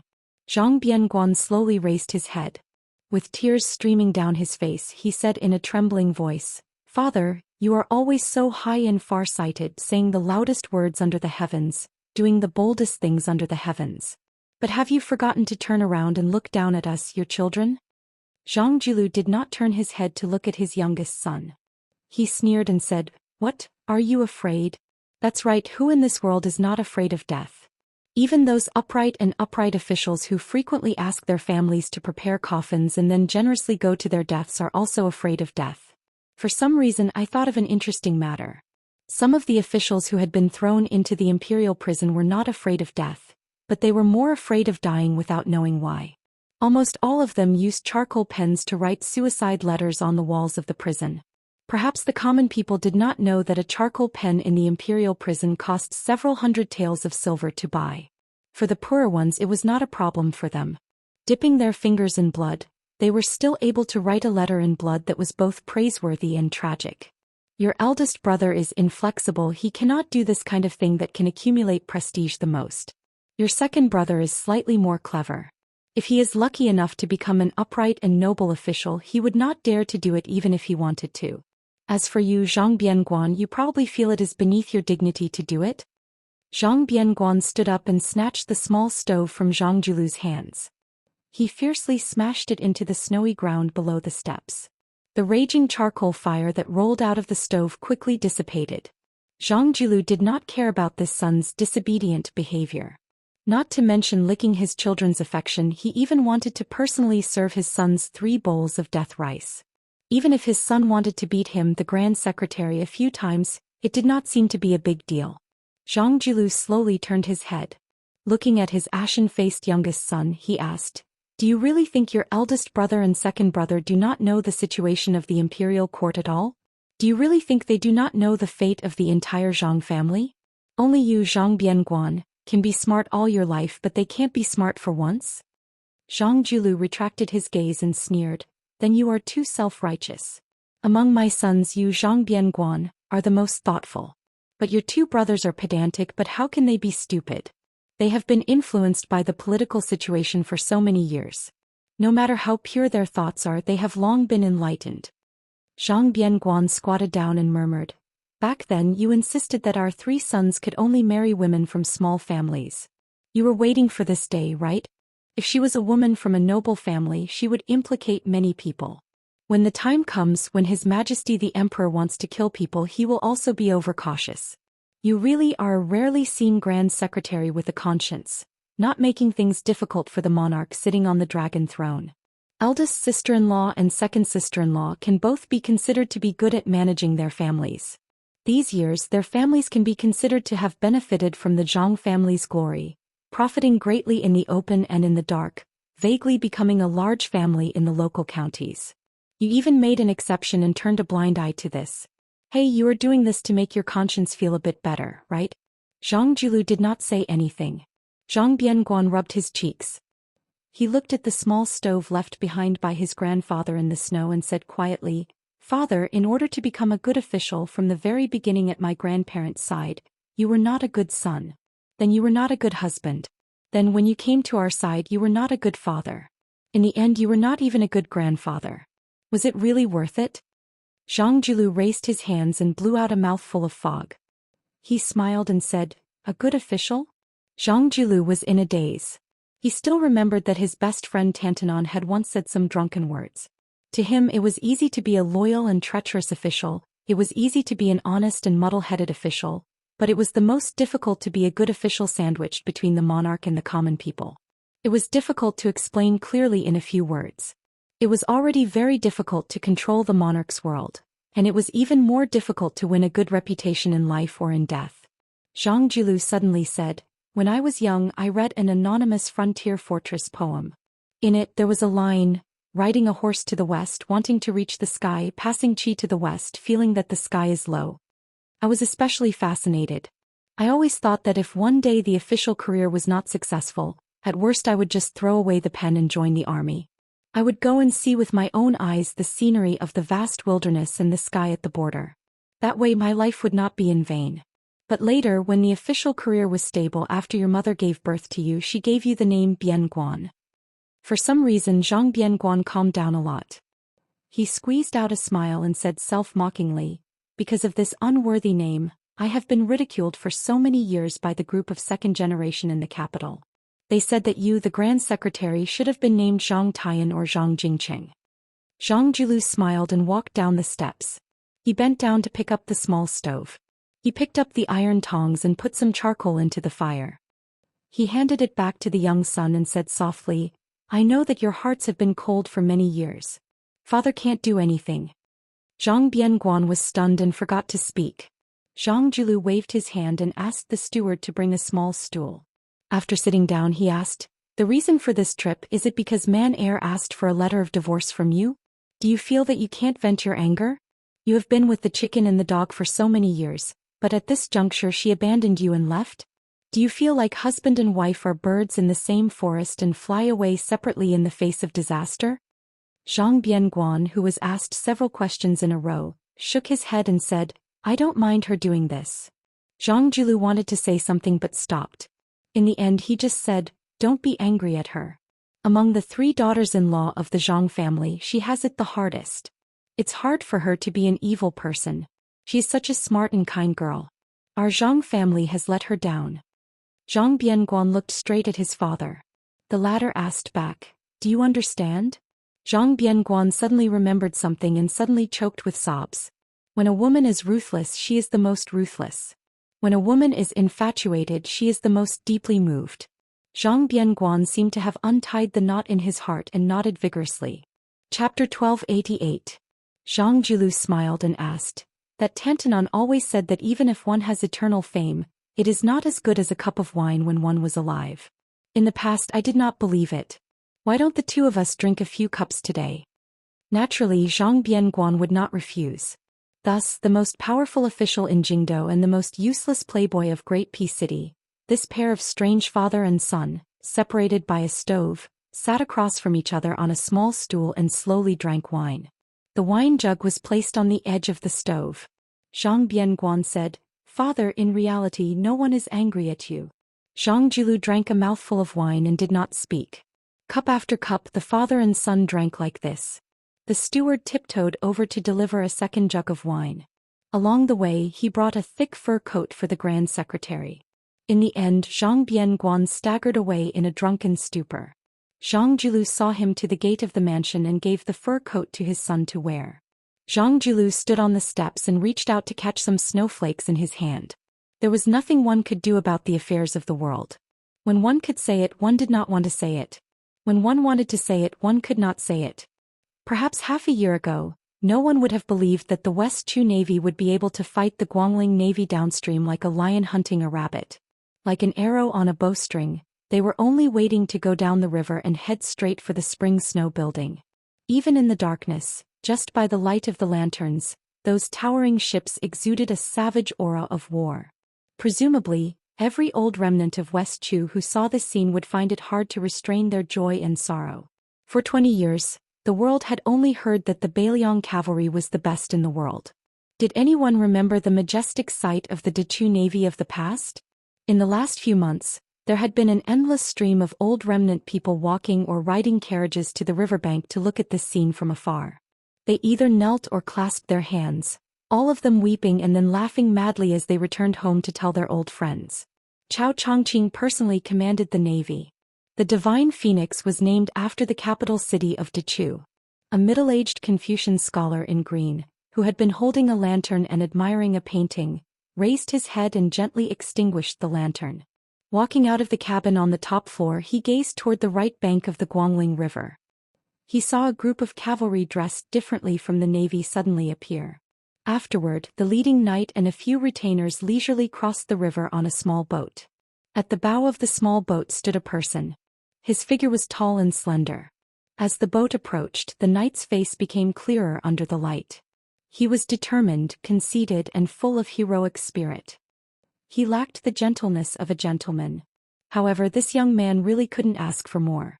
It would be strange if he was just a kind and gentle scholar who could trample the territory that Zhao Yi had painstakingly built for more than 10 years and 3 months. One of the deputy commanders of the Dechu Navy, Song Yuanheng, stood beside the Confucian scholar in green. After seeing the uninvited guest, he did not hide his displeasure at all. Not only him, but the Navy generals who had walked out of the cabins on the lower levels of the Divine Phoenix ship also did not have a good impression of this young man. It was not a bad thing for a young man to show off his ability, but to be so arrogant that he did not consider the rules as rules was rather annoying. Similarly, as the son of one of Dechu's most powerful families, Pei Sui, who had made great contributions earlier, was very humble. Ko Jianghuai, if it weren't for this person in charge of the navy helping him smooth things over, he would have long rolled up his things and scrammed back to Shangyin Academy to read his books on the art of war. Earlier he had repeatedly disrupted the plan and acted on his own initiative to move troops and generals. Not to mention that he had come to visit the navy tonight and he didn't even give a greeting? Did he really think that the great Dechu couldn't accomplish great things without one Ko Jianghuai? The scene that followed made the navy commanders on the ship even angrier. Ko Jianghuai did not board the ship to greet the commander of Dechu's 3 armies, Cao Chongqing. Instead he stood at the bow of the small boat with his hand on his sword. He raised his head to look at the green-robed man. After directly calling his name he asked in a low voice, "Cao Chongqing, why won't you allow me to take down the 6,000 soldiers that Song Li dropped into my pocket?" The white-haired Cao Chongqing did not make a sound and met the young man's gaze. The tall Ko Jianghuai had no awareness that he was talking to Dechu's second stabilizing needle after Yi Baikue. His tone was angry and dissatisfied, almost questioning. "The opportunity is fleeting. Song Li is not an idiot who doesn't understand military matters. Wait until he has a firm foothold on the Eastern Front and straightens out the internal conflict in the Spring Snow Building before I want to do it in one go." "Ko Jianghuai, you are already General Ko. As for the imperial edict to remove you from your position, you will receive it a few days later. However, it is all the same whether it is early or late." Cao Chongqing. Ko Jianghuai originally thought that Dechu still had 2.5 people who knew how to use troops and enough to conquer the world. Since there is only half left tonight, then there is no hope of reviving the country. It doesn't matter if I am an official or not. I want to open my eyes and see if that half can help you take down the Spring Snow Building. Ko Jianghuai angrily threw his sword into the Guangling River. The small boat turned around and left. Song Yuanheng quietly asked, "Minister, has this kid lost his mind?" Cao Chongqing smiled slightly. "He has not gone mad. Ko Jianghuai is very clear-headed. His view of the Eastern Front is correct. However, what Ko Jianghuai does not know is that he has been blinded by a single leaf." "Minister, why do you say this?" "The main general of the Eastern Front that I, Cao Chongqing, want should not only focus on the Spring Snow Building in Zhao Yi. If he stops here, then Xia Shibian will be able to achieve his so-called half a person." The blue-clothed official lowered his head and looked at the Guangling River flowing east. He was in a daze. Ko Jianghuai should be able to see further. He should be looking at the Great Peace City. Chapter 1289. In the prince's mansion in Xiangfan City, the young king of Jing in Zhao Sun was summoned to Guangling to quell the rebellion. So far he had not made any contributions. The large Qingzhou was handed over to a blind man who was also young. It was peaceful. He did not make any outstanding achievements, but he did not degenerate to the point where he had to use self-deprecating methods to win the trust of the new king of Jing'an. He could be said to be a model example of a ruler and his minister being compatible. It was somewhat similar to the partnership between the king of Yen and Nalin Yusi. After nightfall the stars twinkled. Lu Xuan stood under the eaves and raised his head to look at the resplendent starry sky. Next to him was the maidservant that Prince Jing'an's estate had placed at his side. He never thought that after spending so much time together, they would end up in the same boat. But this might not necessarily be the young Prince Jing'an's original scheme. "Teacher, you asked the prince to only lose and not win.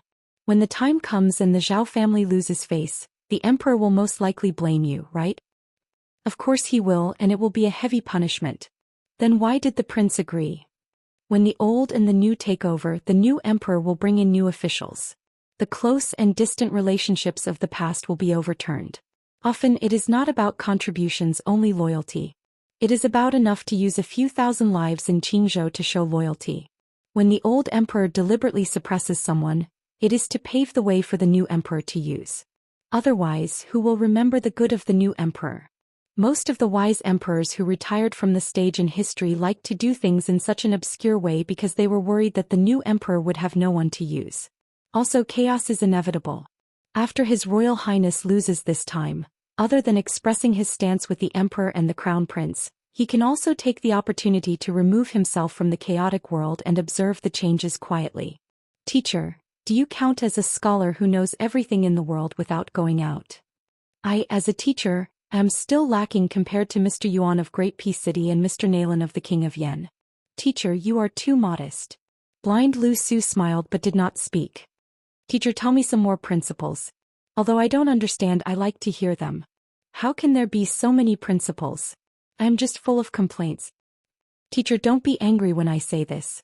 If one day Wang Ye uses me to threaten Mr. can rest assured. Isn't it difficult to use a dead person to threaten a living person? Don't do anything stupid.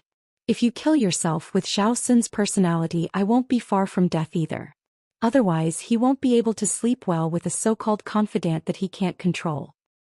Sir, are you helping me find a lame excuse to live? You're not stupid. But to be honest, this reason is not lame. Sir, you're a good man. Are you tired of living like this?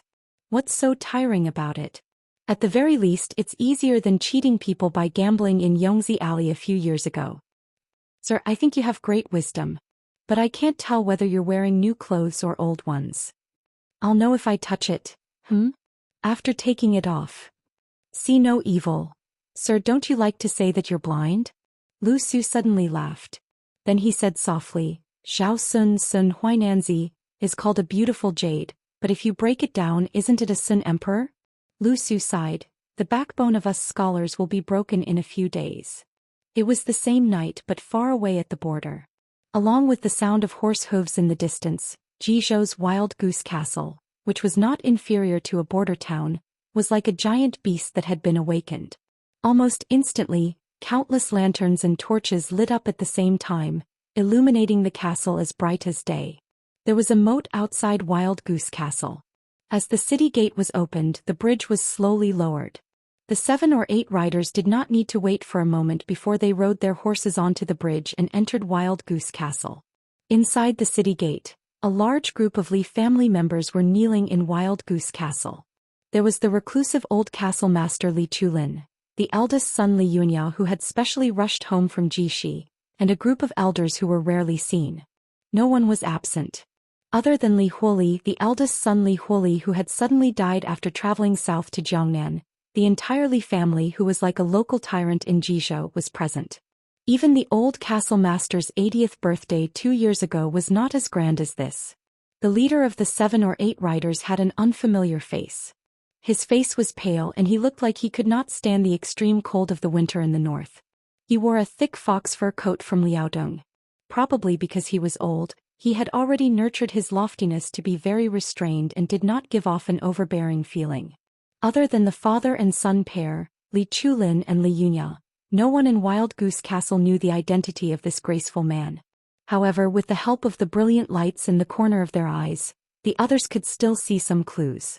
The rider behind the man who was acting as an attendant was actually the only great pillar of Liang, General Gu Jiantang. The members of the Li family kneeling on the ground, other than the ignorant teenagers and ignorant children, all guessed the identity of this man. For a moment, their eyes were filled with awe, anxiety, and pride. What a great honor it was to have such a distinguished guest visit them.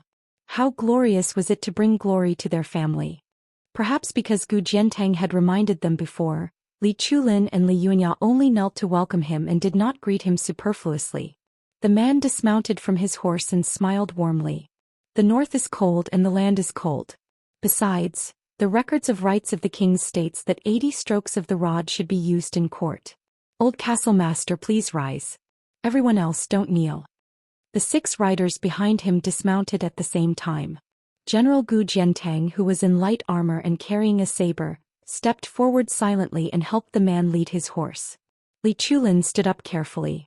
Every wrinkle and crevice on his haggard and dignified face seemed to emit a strange brilliance. The old man, who was particularly tall, still bent slightly after getting up. He probably did not dare to let the man 5 steps away raise his head and speak. In terms of physical condition, Li Chulin, who was 80 years old but was still strong, looked more like a young man than the man in front of him. At least, Li Chulin gave others the impression that his heroic spirit had not diminished in the past. On the other hand, the guest who visited Wild Goose Castle in the middle of the night seemed to be unable to hide his exhaustion.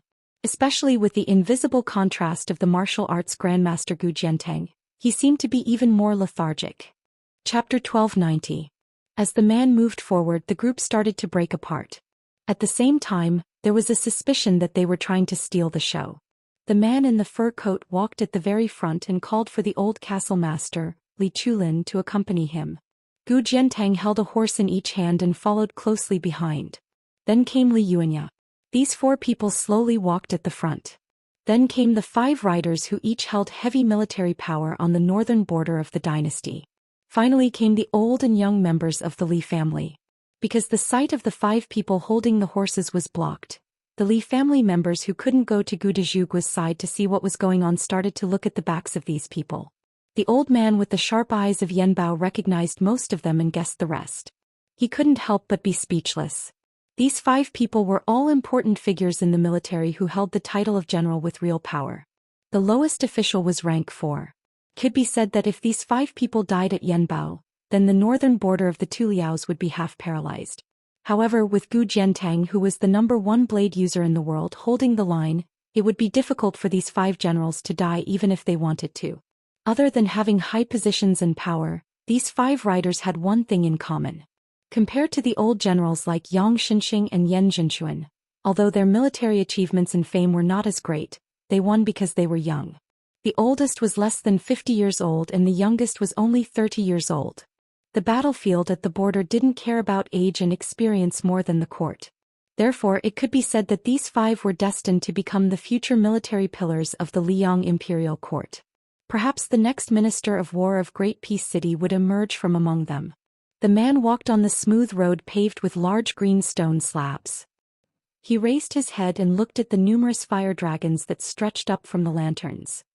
He sighed softly and said, "This is the first time I have entered Ji province in my life. I should have come earlier. My Zhao family is about to conquer the world. Usually when I go to the diligent room to teach the Zhao family members, I always say that we can't slack off. We can't be misled by the ancients and believe that after conquering the world, we have to dismount from the horse and protect the world. That's what I said, but I don't seem to have done a good job of teaching them by word and example. Presumably, some of the Zhao clan's descendants will find it harder to place as much importance on military affairs as their ancestors." No matter how brave the old fox Li Chulin was, he didn't dare to interrupt the Son of Heaven's family affairs. He could only perk up his ears and not miss a single word. As long as the emperor who was traveling incognito didn't ask questions, he would just listen and not speak. This man who could allow Gu Jiantang to lead his horse and guard him with a clear conscience was none other than the current emperor, Xiao Dun, who had stealthily arrived at the border. However, the emperor did not issue an edict for the crown prince to be regent as soon as he left the capital. Instead, when he was about to return from Jizhou, he had the head eunuch of the ceremony directorate, Song Tonglu, hand a secret edict to Bai Guo of the Ministry of Rites and make it public. The edict was ambiguous, and it was enough for the purple-cloaked officials in the officialdom to chew on. This was the first time the old man had seen the emperor with his own eyes, and his heart palpitated violently. That year, the execution of the entire Han family had caused turmoil in Jizhou. The Li family of Yanbao, who had a marriage alliance with the Han family, had also been implicated. At that time, Li Chulin, who had yet to vacate the position of family head for Li Yuanya, was extremely vicious and merciless. Not only did he tie up the young couple and bring them to the execution ground in Jizhou's capital, he didn't even spare their young children. In the end, the 2 children who should have been surnamed Li were beheaded along with their parents. Thinking about it now, although Li Chulin felt somewhat guilty, he didn't regret it in the slightest. Under the strife of the general situation, the lives of a few innocent people didn't count for much. In just one night, the Han family, who had been loyal for hundreds of years, had become a traitor who had betrayed the country. For the past 10 years, everyone in the imperial court had said that it was the blue-eyed grand secretary who had harmed the public interest. It had even turned into one of the most powerful crimes that the imperial censorate had used to impeach Zhang Julu. This made the old man, who liked to read history in his spare time, feel somewhat distressed. In the past dynasties, there had always been treacherous officials who manipulated power and deceived the public. In the end, they were executed under the law, and never dared to say how muddle-headed the emperor was. To be honest, Li Chulin admired the grand secretary who was in the center of the imperial court but kept himself clean in all aspects. If it weren't for Zhang Julu's insistence on supporting the northern border and using half of the imperial court's taxes to support the northern border, the old minister of war behind him wouldn't have been able to handle the situation so easily. As for why the current emperor had to make such an unnecessary move to visit Yanbao, after Li Chulin received Gu Jiantang's handwritten secret letter, he had a private meeting with his eldest son, Li Yuanya. There were only 3 answers he came up with.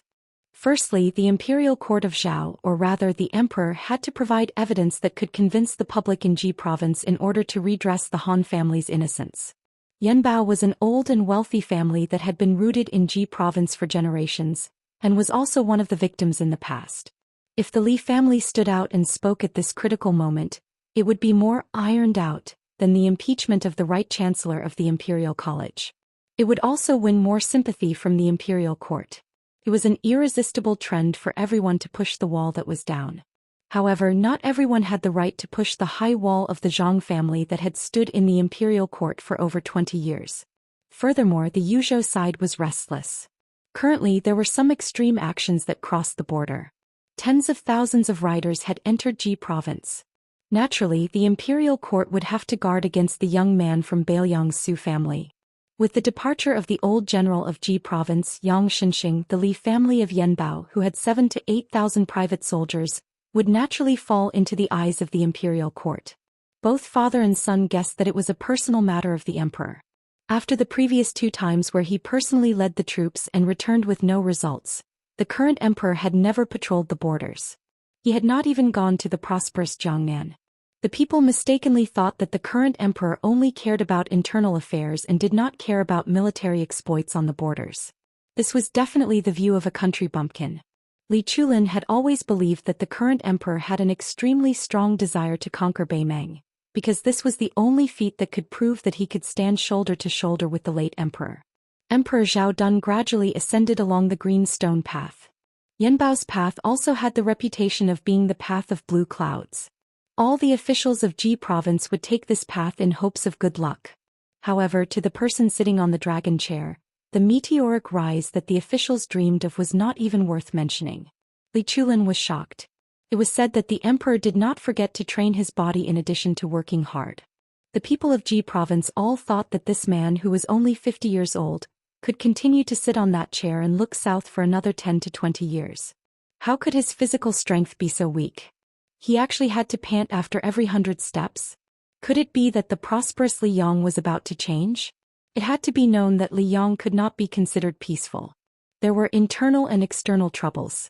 Outside, there was Beimang's million-strong cavalry eyeing them covetously. Inside there was the revival of West Chu. Even more inside, the imperial court was in a state of crisis. Everyone was in danger. Something were to happen at this time. Li Chulin did not dare to think any further. He was afraid that the emperor beside him would notice if he revealed even the slightest abnormality. Yanbao was like a mountain. It went up layer by layer and climbed steadily. His Majesty stopped to rest at a pavilion with a wide view halfway up the mountain. He reached out and tightened his grip on the thick fur coat. After a long silence, he glanced to the west and suddenly said, "Old Castle Master, you must have a plan to deal with my uninvited visit. However, you are probably overthinking and wrong. I might as well tell you the truth. The reason I came to Yanbao was to take a closer look at that place." The old fort master of Yanbao Castle seemed to be shocked. He subconsciously straightened his back and then quickly bent down heavily. The old man, who was used to the ups and downs of life, trembled in fear and did not dare to speak. The emperor waved his hand. Gu Jiantang walked forward a few steps. Li Chulin tactfully retreated and waited at the bottom of the steps. The emperor coughed a few times. His tone was somewhat difficult. "Jiantang, I have changed my mind. Follow me back to the capital tomorrow. When the time comes, you will send him off. Since I do not dare to see him and none of the civil officials in the imperial court are worthy, I have thought about it. Only you, a general with the title of Pillar of the State, are worthy. I actually know a little about the thoughts he has buried deep in his heart." Gu Jiantang said calmly, "Does your Majesty have any words to pass on?" The emperor hesitated and said self-deprecatingly, "Just tell him that the Dun in Zhao Dun's name is worthy of the world. Only he Zhang is ashamed." Chapter 1291. The arrival of the Emperor Zhao Dun and the Crown Prince Zhao Xuan took advantage of the situation to govern the country. The Liyang court did not become turbulent because of this. On the contrary, under the direction of the Crown Prince Zhao Xuan, as well as the strong support of the Crown Prince Yin Maochun and the other Eternal Hui Spring officials, the court even showed signs of greater vitality than before. Zhao Xuan showed the same diligence as the current emperor. He never missed court meetings, sat through the night and frequently summoned his officials. The Crown Prince did not disappoint and showed the presence of a wise ruler. Imperceptibly, the heavy haze that covered Great Peace City at the end of the first year of Auspicious Talisman faded slightly. Under Zhou Xian's management, a series of dazzling and far-reaching changes in power unfolded in the center of the dynasty. Qi Yanglong, as everyone expected, became the head of the Secretariat, which had always been empty, and became an extremely rare prime minister in Li Yang's history. Together with Zhang Julu, the leader of the Secretariat, he was called the Grand Secretary by the people of the capital. Wang Xiongui, who had always been a tiring official in the capital and had been promoted to Minister of Revenue, was sent out to become the Guangling Daoist administrator. At the same time, Zhao Yiling, who was also from the Yonghui era, resigned as the Minister of Personnel and was promoted by half a rank, entering the Secretariat to assist the old head of the Secretariat Qi Yanglong. Yin Maochun, the head of the Hanlin Academy, who had always been known as the Crown Prince but was actually only a rank 3 official, finally took a substantial step forward. Not only was he given the title of Grand Secretary of the Hall of Harmony, ranked second out of the 6 Grand Secretaries of Li Yang, he also took over as Minister of Personnel. With the Beijing investigation and local reviews as a foundation, the Li Yang court was not surprised by this move. Bai Guo, the Minister of Rights, filled the vacancy left by Wang Xionggui's departure, moving from the Ministry of Rights to the Ministry of Revenue. Although their ranks were the same, one was the Minister of Rights of the Yamen, and the other was the Ministry of Revenue that was in charge of land taxes. Everyone could see that Bai Guo had also stepped onto a new level and did not fall too far behind Zhao Yiling and Yin Maochun. As for the Right Chancellor of the Imperial College, Jin Lanting, who had a public conflict with Yao Baifeng, he became the luckiest person in the Liang dynasty in the past 5 years. After the left assistant minister of the Ministry of Rights was promoted to minister, Jin Lanting, who had been on the cusp of Great Peace City for the past few years, once again gave everyone a huge surprise. He was promoted to secondary grade 2 left assistant minister of the Ministry of Rights. The left chancellor Yao Baifeng, who was supposed to be in charge of the Ministry of Rights, became the unexpected person. The commander at the front, Lu Xingxiang, who did not know how to use troops and caused problems in the rebellion, was promoted instead of being demoted. Although he resigned from his position as the left assistant minister of the Ministry of War, he was promoted instead. Although he resigned from his position as the left assistant minister of the Ministry of War, he received the title of primary grade 2 general. The Dragon General, Su Gong, who was seen as having the potential to lead troops down south, was not only unable to replace Lu Xingxiang, who was widely acknowledged to be mediocre, but this pillar of the Su family was instead hidden as the left assistant minister of the Ministry of War. After taking the position, it was rumored that he was going to be chased out of Great Peace City to patrol the northern border. It was hard to imagine that such a grand storm had nothing to do with that purple-bearded, blue-eyed man from beginning to end. Last year, during the inspection, Zhao Yiling and Yin Maochun submitted to the emperor matters regarding the promotion and reprimand of the 1,800 officials in the capital. This year was the external inspection, which was also the year of the local evaluation. After Yin Maochun returned to the capital a while ago, he quickly ran into the emperor on his border patrol. Thus, under an imperial edict from Liaoxi to the capital, the details of the local evaluation were sent to the crown prince. Zhao Zhuan was given full authority over this matter. After the morning court session, the crown prince had Song Tonglu, head of the ceremony directorate, pass on a message to all of the grand secretaries of the palace, the big shots of the 2 provinces under the Hall of Secretaries, the assistant ministers of the 6 ministries, and a number of dukes and marquises surnamed Zhao to participate in this impromptu afternoon court session, which could be considered a common occurrence in Liang Imperial Court. In the meeting room, the 3 officials of the Ministry of Personnel, the Ministry of Personnel's Merit Auditing Department, the Ministry of Appointment Examination Department, and the newly appointed Merit Auditing Department were responsible for reporting the specific situation. The Crown Prince and the 20 or so most powerful dukes and marquises in the Liang dynasty passed around the files one after another. There were also several eunuchs, including the ceremony directorate, who were present to listen. These eunuchs, who wore bright red python robes, were mainly responsible for adding charcoal and changing the refreshments. Grand Secretary Zhang Julu was invited but did not attend. In the warm room there were not many new faces, but many of the old faces had changed into brand new official robes and court robes. It was not the new year, but there was already a new atmosphere. The former Minister of Personnel Zhou Yuling was already one of the few first-rank officials. Today he sat beside the head of the Hall of Secretaries, Qi Yonglong. Intentionally or unintentionally he glanced at Yin Maochun, who was also of Zhonglu origin. When he lowered his head and leisurely drank his tea, the corners of his mouth quietly curved up. A certain someone had been called the Prime Minister for more than 10 years. Today he was only the Minister of Personnel of the External Court, nothing more than eating the leftovers from his own leftovers. The dust had more or less settled, but didn't he still not lose the title of Prime Minister? When would he be able to take on the role of Prime Minister in reality? In the spring of Eternal Hui, it was publicly acknowledged that Bai Guo was the most talented, but Yin Maochun was the most suitable. However, I, Zhou Yuling, am now a step ahead of him. The so-called Grand Secretary of the Palace of Harmony that Yin Maochun has is nothing more than the Emperor's alms to compensate you for not being able to become the head of the Palace of Secretaries. Chapter 1292. In truth, half a month ago, Zhou Yuling had been secretly worried. He was not afraid that Yin Maochun, who had been dormant for many years, would amaze the world with a single brilliant feat. What he was afraid of was that Yin Maochun would continue to be suppressed in the Hanlin Academy. This meant that once someone completely fell from power, Yin Maochun would be destined to be the one with the greatest benefits. Now that the court had given him the Minister of Appointments and the Grand Secretary Zhou Yuling, who was familiar with the thoughts of the Emperor, could be at ease. Slightly moistening his throat, Zhou Yuling, who was in a good mood, twisted the lid of his teacup. Out of the corner of his eye, he casually sized up the new Minister of Revenue, Bai Guo. He had never seen this disappointing fellow as an enemy. Even though Bai Guo had a good reputation in the court, once one had climbed to their level, they only paid attention to 4 words: simplicity in the heart of the Emperor.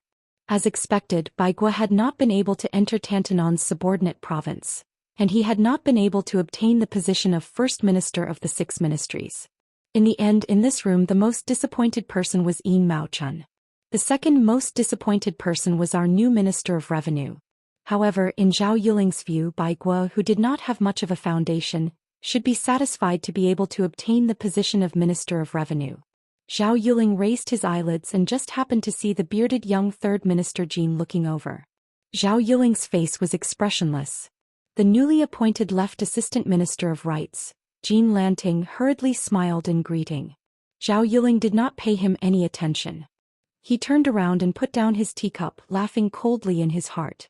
Did a lucky fellow, who had relied on crooked methods to barely make it to the center of the dynasty, really think he could last forever? In the court, one was not afraid of the battles between gentlemen or even between factions. However, the greatest taboo was to make enemies everywhere because of personal grudges. Coming from a small, unknown noble family in Beiliang, in just a few short years, he had angered Huan Wen and Yao Baifeng. Even if he managed to use his influence to take down someone, could he, Jin Lanting, clean up the mess afterwards? Other than Jin Lanting, who was attending such a high-level court meeting for the first time, there was another official who was even more unfamiliar to Great Peace City than Jin Lanting. That was Su Gong of the Gumu family of Gongnamdu. As the assistant minister of the Ministry of War, he was still a famous general even though he had missed the spring and autumn war. At this moment he was sitting upright beside his superior Liu Baijie. His eyes were focused on his nose was focused on his heart, and his expression was firm and rigid. Compared to the elegant bearing of the Tongxi sword Immortal Lu Shangshu, Su Gong was more like a military general on the battlefield. His body was tall and sturdy and his appearance was rough. His ascension this time was the most confusing of all the officials who had changed positions. Logically speaking, Su Gong did not have any great achievements, nor was he Gu Jiantong's direct line of command. He did not have any big tree in the court that he could rely on, so he should not have been included in the Jingdo court. But this time he had suddenly appeared out of nowhere and then was quickly expelled from the capital. This made Su Gong seem even more like a joke. The court meeting only came to an end at dusk. The Minister of Works and the Assistant Minister of the Ministry of Justice, both in their 60s, could not hide their fatigue. Crown Prince Zhao Zhuan ordered the ceremony directorate to have the imperial kitchen send over some food. During this time, all the officials could find time to rest or walk out of their rooms to get some air. Huan Wen was an important official with sufficient experience, reputation, and achievements. Naturally, he would not be as reserved and uneasy as the assistant ministers of the 6 ministries. He was the first to leave the room. Crown Prince Zhou Xian quickly rose and walked out quickly. He called out to Tantanon with a smile and then they walked out together. This scene, in the eyes of those who paid attention, could not help but cause their imaginations to run wild. Jean Lanting sat in his seat without moving. He also did not take the initiative to exchange pleasantries with any of the seniors in the room. He seemed particularly lonely. In the corridor outside the room, Huanwen smiled and asked, "What matter does your highness have?" There was no one around. The crown prince blinked and secretly made a gesture of raising his cup to drink. Huanwen was not polite. He chuckled and said, "That would be great." The two of them walked to a distant side room. Behind them was the head eunuch of the ceremony directorate, Song Tonglu. The crown prince hesitated and then said, "The position of the right chancellor of the Imperial College is temporarily vacant. Master Yao has not recommended anyone for the position. Does Tantanon have any suggestions?" Huanwen was stunned. Crown Prince Zhao Xuan smiled and did not speak. Huanwen also smiled and did not hesitate. He said straightforwardly, "There is no candidate for the right chancellor of the Imperial College. The province under my tutelage is lacking a satisfactory assistant official. Coincidentally, I can take this opportunity to ask for someone from your highness." Zhao Xuan furrowed his brows and asked quietly, "Could it be?" Although the crown prince did not say a name, Tantanon had already nodded. Both sides were well aware. It was Qin Xiaobao Qin Wang of the Diligent Department. He was born a poor scholar and had achieved Jinshi. He did not make it into the top 3, but he was barely qualified to enter the Hanlin Academy and become a noble servant. He then served as the personal attendant of the Son of Heaven. Later he was briefly a lecturer in the Eastern Palace and a doctor in the Meritorious Service Department. Noble was noble, but his official position was not high. Junior Guardian could only be considered a title bestowed by the Son of Heaven. But if Qin Wang could go to the Minxiao province and become Huanwen's right-hand man, then it would not make sense if he did not have a high third-rank official. It was even possible for him to be a second-rank official. In this way, the popular Jean Lanting in Great Peace City would pale in comparison. Huanwen suddenly slapped his head and said, "The candidate for the right chancellor of the Imperial College, I have thought of a very unsuitable candidate." The crown prince couldn't help but smile. He said helplessly, "Tantanon, your words." Huanwen laughed loudly and didn't say anything else. But once again, both sides were well aware that the two official positions had been decided before the wine was even drunk. One was Qin Wang going to the Minxiao province. The other was Sun Yin going to the Imperial College. They both seemed to come from Beiliang. Chapter 1293. In the past, the Liang dynasty, which had been belittled as the Northern Barbarians, was not like West Chu, which had flourished in its literary style. It had never had the position of Grand Tutor or Grand Tutor. After unifying the Central Plains, it was still like this. Furthermore, to prevent the officials from monopolizing power, even the two provinces under the Hall of Secretaries were empty. Until recently, Huanwen and Qi Yanglong broke the old rule. The Diligent Room was the study place for the sons and grandsons of the Emperor and the sons and grandsons of the Emperor and the Marquis. The teachers who gave lectures here were all virtuous scholars with both ability and political integrity. It's just that their official rank was not high, so much so that some of the famous scholars who were of the same rank were barely qualified. Even the head of the Diligent Room, Qin Wang, only had the title of junior protector above his head. His actual salary was even lower than that of a normal servant of the Hanlin Academy. Thus, when Qin Wang appeared out of nowhere and took over the position of junior protector of the Diligent Room, Tin City only thought that a little prime minister, second to Yin Maochun, had appeared. He would have to train step by step for a decade or two before he could truly enter the center of power. However, a rumbling rumor quickly spread. Not only did this person have to immediately rush to the Minxiao province to take up an important position, he might even steal food from the tiger's mouth from Yin Maochun, who had controlled the Hanlin Academy for decades. As if to prove this rumor that came from an unknown mansion in the capital, Tantanon and the Imperial College's left chancellor Yao Baifeng visited Qin Xiaobao together. It was said that they had a good chat and became friends despite the difference in age. Looking back at Third Minister Jin, compared to the previously unknown Qin Wang, although he was riding on the crest of success, he had never received such special treatment among the top officials of the dynasty. From this, it could be seen that Qin Wang's ability to raise Wang, was far more natural and smooth than Jean Lanting. In a moment, Wang County Street in Tai and City was filled with nobles and relatives of the emperor. This originally inconspicuous little county manor was suddenly filled with people and carriages. The grandfather of Qin Wang's wife was not from the legitimate line of the previous emperor. He was a lowly person and his words carried little weight. However, during the Spring and Autumn War he stood firmly behind the previous emperor and waved the flag and shouted for him. The eldest son of the first wife could inherit the title of Commandery Prince of Chai. Qin Wang's wife, as the daughter of the Commandery Prince of Chai, should have been demoted to a county princess. However, the emperor remembered the loyalty of the 2 generations of Chai Commandery princes and made an exception and arranged for her to marry Qin Wang. Now it was not only Qin Wang but the Commandery Prince of Chai Commandery Prince's skills of Chai Commandery Prince. Qin Wang and the Commandery Princess had already moved out of the prince's mansion. Their new mansion was not far from each other. If his wife wanted to go back to her parents' home, it would only take the time to drink a cup of tea. At first, Prince Chai was afraid that his daughter's frequent visits would make Qin Wang unhappy. However, as time went by, he discovered that his virtuous son-in-law's breadth of mind was indeed extraordinary. Now that Qin Wang was the junior guardian and was about to enter the Minxiao province, which was gradually becoming more and more powerful, he did not have the slightest bit of arrogance that was common among the children of poor families. Because the Qin mansion was closed to visitors all year round and did not see any strangers, this was an iron rule set by Qin Wang before he became famous.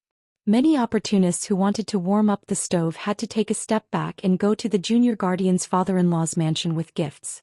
This made Commandery Prince Chai, who had the nickname of Cold Bench Commandery Prince, feel proud. The Commandery Prince Chai, who was slightly older, would visit his neighbors on the street with his hands behind his back. The grievances of the first half of his life were probably swept away. Great Peace City welcomed its second snowfall. Before the old snow had completely melted, new snow was piled up. The more tired and lazy families didn't even bother to sweep the snow. The elders who were familiar with the solar terms muttered that before the year was over, there might have been a snowy scene to enjoy. It was just that the winter cold was bone-chilling, making it hard for these old bones with one foot in the grave. However, other than sighing, the elders would often gather their friends around the stove and chat. The common people of the capital under the sun of heaven liked to point out the country. This was especially the case for these old fellows who had experienced 2 or even 3 dynasties of Emperor Liang. Even though they were not happy about the rising smoke of the northwest frontier fortress and the ending of the Guangling battle, they were still generally optimistic. After all, the current dynasty had gone through more than 20 years of cultivation and recuperation. Liang also had the solid foundation of the eternal Hui Spring. The old people of the capital who were accustomed to wind and rain believed that by this time next year, the world would be completely at peace. Some of the elders would even think that if they could see the scene of the current dynasty swallowing up Beimang before they lay in their coffins, then they could die without regrets. This place in Great Peace City that the common people called Junwang Alley vaguely seemed to be in a confrontation with the street where Grand Secretary Zhang's residence was located. Only the situations of the 2 sides were completely opposite. The latter, whenever it was time for morning court and after court, would always be full of people and carriages, while the former streets were rarely seen. It was because even though the people in the former's residences all had top-notch statuses, apart from an extremely small number of people who could participate in court politics, most of them were pretty to look at but useless embroidered pillows. Ever since Eternal Hui, they had always been excluded from the center of the imperial court by a certain purple-bearded and blue-eyed individual. As a result, when they made that trip back and forth every morning and evening, they could only be pushed out as decorations during the few imperial court ceremonies that could be counted on one's fingers. The latter streets were incomparably noisy, everyone dressed in purple-scarlet official robes. However, ever since autumn of the first year of Xiangfu, the carriages in the always lifeless Junwang Alley gradually became more frequent. This place that was originally used to standing on its own mountain began to accept many new faces. Under the twilight, the young master of the Qin Manor that was previously considered to be at the bottom of Junwang Alley took the initiative to bring an unfamiliar guest home. The manor's gatekeeper was an elder who had served the old Junwang Manor for generations, but he still couldn't recognize who this middle-aged man who was still dressed in court clothes was.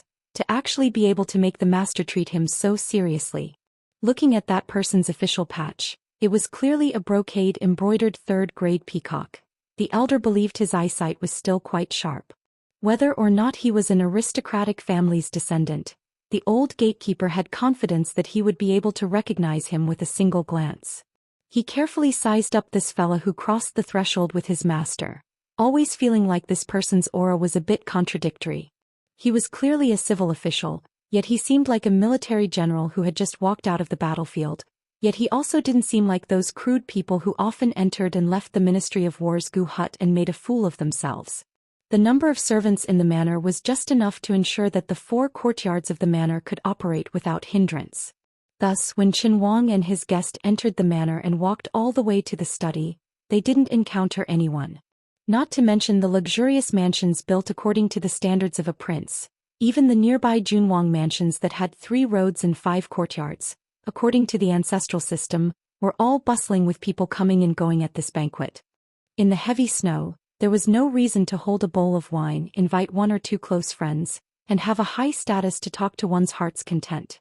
On the contrary, this Qin manor, which paled in comparison in terms of size, had the richest courtyard with a profound artistic conception.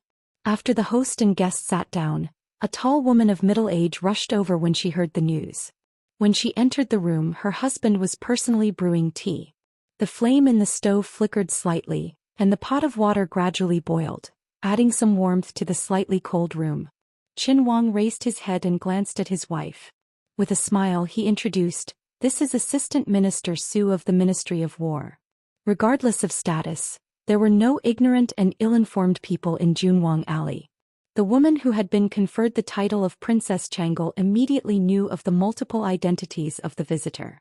General of the Dragon Su Gong, the pillar of support of the Gumusu family, and a young and strong general whose prestige ranked among the best in the Liang army. Presently he was ridiculed by everyone in Junwang Alley as the new wife of Great Peace City. She had also heard that this assistant minister Su was not very well liked. Although it could not be considered a public promotion or a hidden demotion, it was as difficult as ascending to the heavens for him to successfully integrate into the capital's court as quickly as the Tongxi sword immortal Lu Baijia. The woman, whose real name was Zhao Song, had never been interested in court politics. As usual, she did not think deeply about why her husband had brought this assistant minister of the Ministry of War home. The visitor was a guest, so she naturally knew how to respond. She could not lose face for her husband. Thus, after a tepid greeting to Su Gong, she hurriedly took over Qin Wang's task of brewing tea. After pouring 2 cups of tea for the 2 men, she immediately bid farewell and left. Su Gong joked, "Junior Guardian has good fortune. We really can't be envious." Su Gong had always been a proper local official. He had never purposely built any connections in Great Peace City, where it was easier to become an official if one had connections in court. Just as the rumors said, he was able to enter the capital this time because he had relied on the elders of his clan and a number of seniors in Gangnam-do to sell their old faces, to beg for this position. His path in the future was really up to the teacher to lead the way, and cultivation depended on the individual. Thus, after he entered the capital, he was extremely restrained and reserved. He almost never left his home. The reason he was able to get in touch with Qin Wang was because Qin Wang had once interacted with Su Gong when he was assisting Yin Mao Chun in the great plan of conducting the local examinations. They were friends and regretted not having met earlier.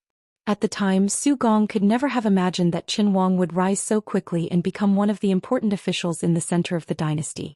Qin Wang was not too humble. He nodded and smiled. "My wife's personality is one of the better ones among the many golden branches of the Zhao family." Qin Wang paused for a moment. His expression was gentle as he subconsciously added, "I cherish it." Su Gong hesitated for a moment and then asked, "Forgive me for asking, but although my clan has hoped for many years that I would one day enter the Ministry of Military Personnel, for some reason, the elders in my clan were very surprised that I was summoned to the capital this time. In particular, Elder, you gave me the words half fortune and half misfortune." In his words, there was an inexplicable sorrow about the unpredictability of the world. It is clear that Gangnam-do hopes that I, Su Gong, can enter the capital, but whether or not I can enter the capital is not something they can control. Junior Guardian, did anyone in the capital put in a good word for me? If one could speak, they would speak. This was the friendship of a gentleman. Su Gong knew that his direct question was not in accordance with the rules of an official, but he believed that he was sincere in his friendship with Qin Wang and did not bother to hide it. Qin Wang smiled and pointed at himself. Su Gong was stunned. Chapter 1294. Qin Wang straightened his expression and said, "When the Yu family first entered the capital, there was no doubt that they had the intention of introducing Brother Su to the capital. They also had some plans. For some reason they did not follow up. In my view, at the last moment they felt that Brother Su should not come to Great Peace City for now. At the time, I had not entered the diligent department as junior protector and was still sitting in the position of merit examiner of the Ministry of Appointments. I was in my position and said some things to His Highness the Crown Prince. Of course, that was just icing on the cake.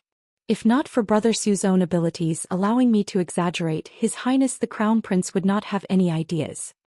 Su Gong didn't know whether to laugh or cry. Qin Wang said honestly, "Yu Jiankong of Shang Pillar State has his considerations and I have my own thoughts. The situation is unstable and I feel that with Brother Su's talent, if not now, when will you come out? Does Brother Su want to miss the spring and autumn war again after missing it once? Let me ask, how many more 20 years and opportunities do Brother Su have to miss? Of course, I also understand Shang Pillar State's cautiousness. They treat Brother Su as a rare commodity and wait for the situation to deteriorate further. Maybe at that critical moment, an assistant minister of the Ministry of War will not be able to send away a hidden dragon general like you." Su Gong nodded and said, "I will listen to Junior Protector's words." Qin Wang smiled and said, "So this time Brother Su has been forced to patrol the borders and become the laughingstock of Great Peace City. Don't blame me for drawing legs on a snake. How about I use tea in place of wine and punish myself with 3 cups? Su Gong laughed open-mindedly and said, "Brother Chen's words are pretentious."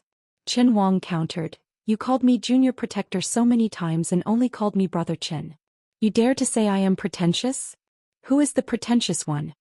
Su Gong, who was as tall as a mountain, said shamelessly, "Junior Protector, please forgive me."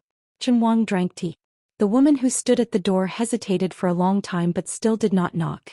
She had turned back to tell her husband that she was going to her maternal home to take some things home. Seeing the warm smile on this man's face, she felt both heartfelt and indescribable guilt. She was happy that her husband was a perfect match that no picky woman could find fault with. She was happy that he finally had a friend whom he could bear heart to drink tea and chat with. As for Princess Changle, she felt guilty that ever since they had been married, she had never known how to share his burdens. Based on her woman's intuition, she could sense his deeply hidden depression. Perhaps it was because being by the Emperor's side for so long was like living with a tiger. Everywhere he went, it was as if he was treading on thin ice.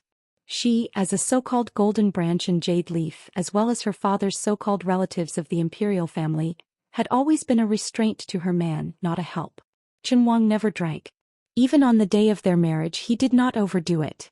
Every day he would burn the midnight oil and read. He would sleep much later than she did, but he would wake up much earlier than she did. It was as if he always had endless books to read and endless government affairs to deal with. But what was rare was that he never made her feel left out. Although she was not an intelligent woman with exquisite thoughts, she was not stupid. She believed that he truly cared for her and would not flirt outside. Qin Wang's self-respect was unsurpassed in the dozens of manners in Junwang Alley. He cared about her. She loved him very much, but she did not know what to do for him. In the room, the 2 most talented men of the Liang dynasty were drinking weak tea and talking without restraint. She quietly left. Qin Wang asked Su Gong about the trend of the Guangling Road War. Su Gong was deeply worried and his tone was somewhat heavy. The Ministry of War's earliest estimate was that they would be able to quell the rebellion in half a year. In fact, it was not completely blind optimism. If Yang Xinxing and Yan Zhenchuan had not won a great victory at the time, as long as they had held on, then West Chu's revival would have been tantamount to a slow suicide. However, the 2 old generals' defeat facilitated the sharpening of West Chu's new blade. This allowed the 2 young geniuses, Xia Shibian and Ko Jianghuai, to have enough leeway to grow from battle to battle. The more they fought, the braver they became. Now that West Chu's wings are growing, it will be very difficult to end the war quickly. In addition, the commander-in-chief Lu Xingxiang has always been a figurehead. His true enemies are not only West Chu's rebel army, but also the intrigues of the imperial court and the struggle for power within the army. On the other hand, West Chu's side is united as an impregnable fortress. With one side weakening and one side strengthening, this war will be difficult to fight. Fortunately, the imperial court did not push all the blame onto Lu Xingxiang and did not change the commander-in-chief. Otherwise, Qin Huang nodded and said, His Highness the Crown Prince said that he has already mentally prepared himself for the remnants of West Chu's army to attack the capital. Su Gong turned pale with fright and hurriedly looked around. Qin Huang said calmly, Don't worry. Even if these words reach His Highness, nothing will happen to you and I. His Highness still has this bit of magnanimity. Su Gong's emotions were surging. Qin Xiaobao's simple words had revealed too many secrets. On the surface, it was praising Crown Prince Zhao Xuan for his magnanimity and his negative attitude towards the West Chu war. The deeper meaning was that Qin Huang was sending him a hidden message. His Highness the Crown Prince was a magnanimous heir and worthy of Su Gong's allegiance. If he dug deeper, Su Gong felt a chill run down his spine. The Crown Prince was only supervising the country at a sensitive time. The Emperor was still alive. Was it not too early to persuade or remind an assistant minister of the Ministry of War to take a clear stand? Could it be that there was some kind of mystery behind this? It had to be said that in these years, there had never been any shocking secret information from Great Peace City that the Emperor was unwell. Could it be? Just as Su Gong's mind was in a fierce struggle, Qin Huang seemed to have just said a few casual words and quickly jumped to the next question. Then how long can Baoyang defend? If the northwest gate cannot be defended, how will it be defended next? Su Gong was experienced and ruthless. Qin Huang, who was sitting silently across from him, did not move. His expression did not change at all. He naturally had a plan for this kind of matter. He immediately replied, Under normal circumstances, the Baoyang Frontier Army can defend for 2 years, but this is based on the premise that neither side makes any major mistakes or plots. In reality, when two armies are facing each other, you can never guess whether the opponent's next move will be stunning or muddle-headed. There are many classic battles in history that were created by a strange combination of factors. Some made the best of the mistakes and some made the best of the mistakes. Some people lost mysteriously and some people won in a strange way. Some people won in a strange way, some people won in a strange way, some people won in a strange way, some people won in a strange way. If it was a normal confrontation between two armies, the leader's ability to use soldiers was mediocre. It was just a competition of the resources of both sides. There was no suspense. But in the Great War of Liangmang, it could not be compared like this because both sides had too many famous generals. Su Gong was slightly fascinated and a dazed look appeared in his eyes. Baoyang had Chu Lushan, Yuan Zuozong, Yan Wenluan, Chen Yunchue, He Zhonghu. Which one of them was not a general who had been exposed to the smoke of battle and could take charge of an area? Beimeng had Tuoba Bodhisattva, Dong Zhuo Lugui Huang Songpu Yang Yunzan. Su Gong sighed and said, Almost everyone can cause unpredictable changes to the entire battle situation. Chapter 1295. Su Gong gradually entered a good mood. Once he started talking, he could not stop. He held a cup in one hand but did not drink the tea. He raised the other hand and pointed in the air. Before Baoyang was absorbed into Liang territory, there were two paths for the northern nomads to invade south. One was to use Baoyang, which was at the head of the Central Plains, as the first choice. The army occupied the high ground and was usually unstoppable. The disadvantage was that the battle line was slightly longer. Even if they fought all the way to Xiangfan, which was at the middle of the Central Plains, it would be difficult to advance any further. Often they could only retreat. The second was to go south through the gaps at the border of Ji province and send cavalry to search in batches to clear out the scattered obstacles outside the pass. On one hand, they would cover the army, and on the other, they would pillage villages and force the Central Plains dynasties to retreat to their strongholds. Right now, the northern Mang seems to have chosen an unwise path, but in fact choosing short-term troubles and abandoning long-term considerations is a method they have no other choice. The northern barbarians are determined to attack our dynasty, and there is no better plan to speak of. There are only two options to choose from. The northern Mang can't afford to drag it out, but our dynasty can afford to drag it out. If we wait until the Guangling Path and West Chu are destroyed before the northern Mang starts the war, then we really won't be able to fight. A central plains with a stable interior and a central plains imperial court that was eager to make progress was undoubtedly the nightmare of the nomads in the north. If Beimang attacks their western front first, which is the two Liao defense lines that our court built with half of our dynasty's national strength, outsiders may think that this line is closest to Graydon City and that Beimang should use their troops this way. However, the truth is that Beimang will not be able to go south at that time because Beiliang's 300,000 border army will definitely respond to the Tu Liao on the eastern front and initiate an attack on Beimang's southern court. Once the Beiliang cavalry wantonly enters the heartland and enters the grasslands, even if the Beimang army is lucky enough to advance all the way to Graydon City, they will not be able to return. Not only will the southern court be gone, but even the northern court will be destroyed. Since Beimang has chosen the stubborn Beiliang as their breakthrough point, let's take a step back and say that if Beimang really manages to defeat Beiliang, it is not yet time to take a breather because there will be two fierce battles soon to be fought. The most fatal thing is that these two battles are happening at the same time. Beimang, whose strength has been greatly damaged, has no choice but to fight on two fronts. Western Shu has Qin Zhibao holding the fort, and the eastern front has General Gu Jiantang leading the army. In front of Beimang they are not soft persimmons. If we take another step back, Qin Zhibao is unable to contain Beimang, and Gu Jiantang's supposedly impregnable eastern front is completely destroyed. So what? Graydon City will be given to Beimang. Our dynasty still has the strength to fight. At this point, Su Gong's hand suddenly pulled from north to south. We can retreat to the south of Guangling River in one go. Don't forget that we still have Zhao Bing's battle-hardened army. With Zhao Bing's army as the core fighting force, His Majesty can easily gather an army of 500,000. It is not a difficult matter. Su Gong suddenly laughed self-deprecatingly. Speaking of which, Beimang can really force us to this point. They are quite capable. If they win the world in the end, Su Gong will accept it wholeheartedly. The worst that can happen is that we die in battle. Qin Wang said softly, there is a prerequisite to all of this. Su Gong was silent for a moment and then nodded. The prerequisite is that Beiliang is willing to fight to the death. Qin Wang muttered to himself, I know that person is willing.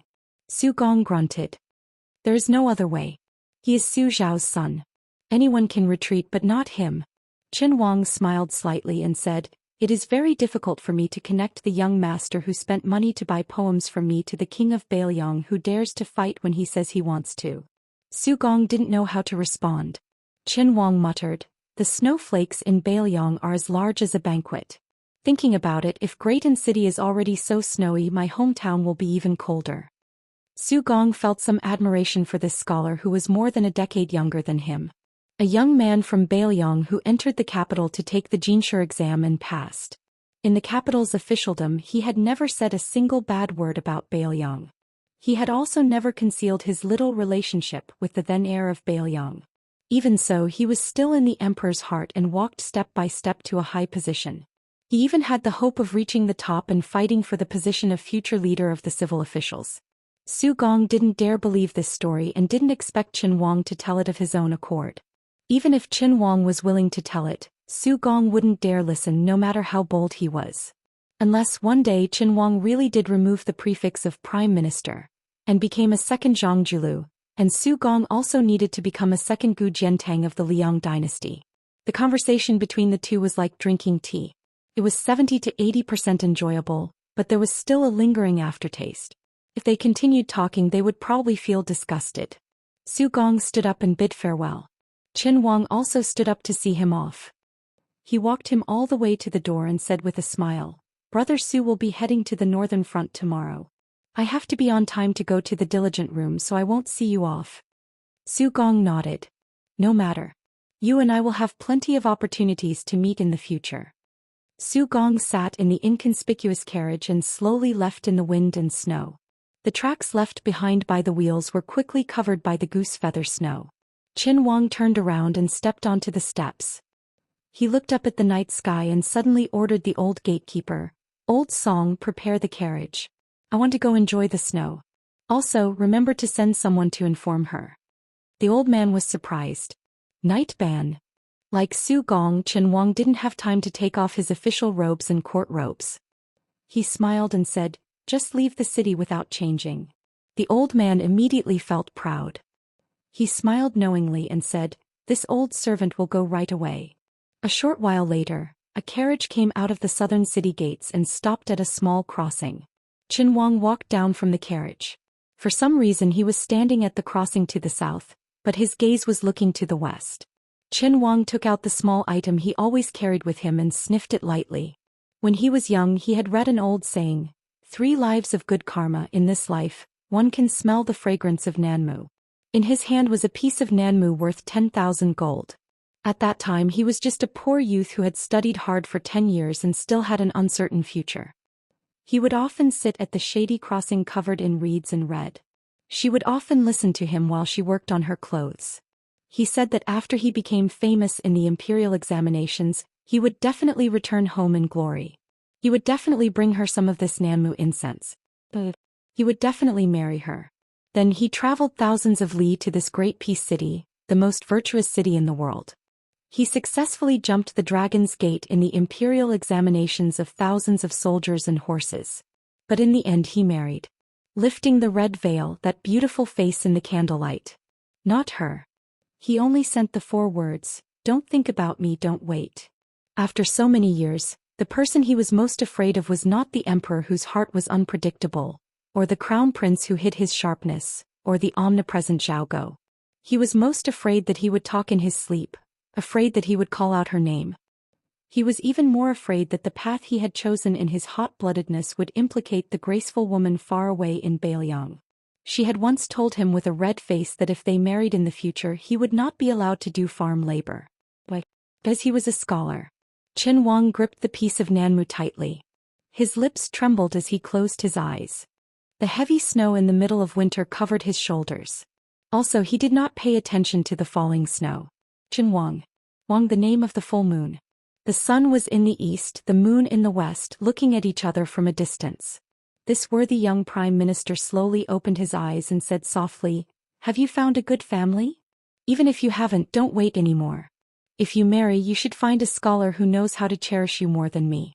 You must hate me, this heartless person, right?" Qin Wang's face was filled with tears. What he didn't know was that Wataguchi Yoshihiko was still waiting for him. But he used to be standing at the ferry, but now he was lying in the reeds, waiting forever. The dead do not complain, but those who have not returned do not know. Chapter 1296. The Spring Snow Building, known as the Small Temple in the southeast of Liang, was built on Lion's Cliff. The Spring Snow Building was located in the slender Green Mountain Village, which was formerly a summer resort of the Dechu dynasty.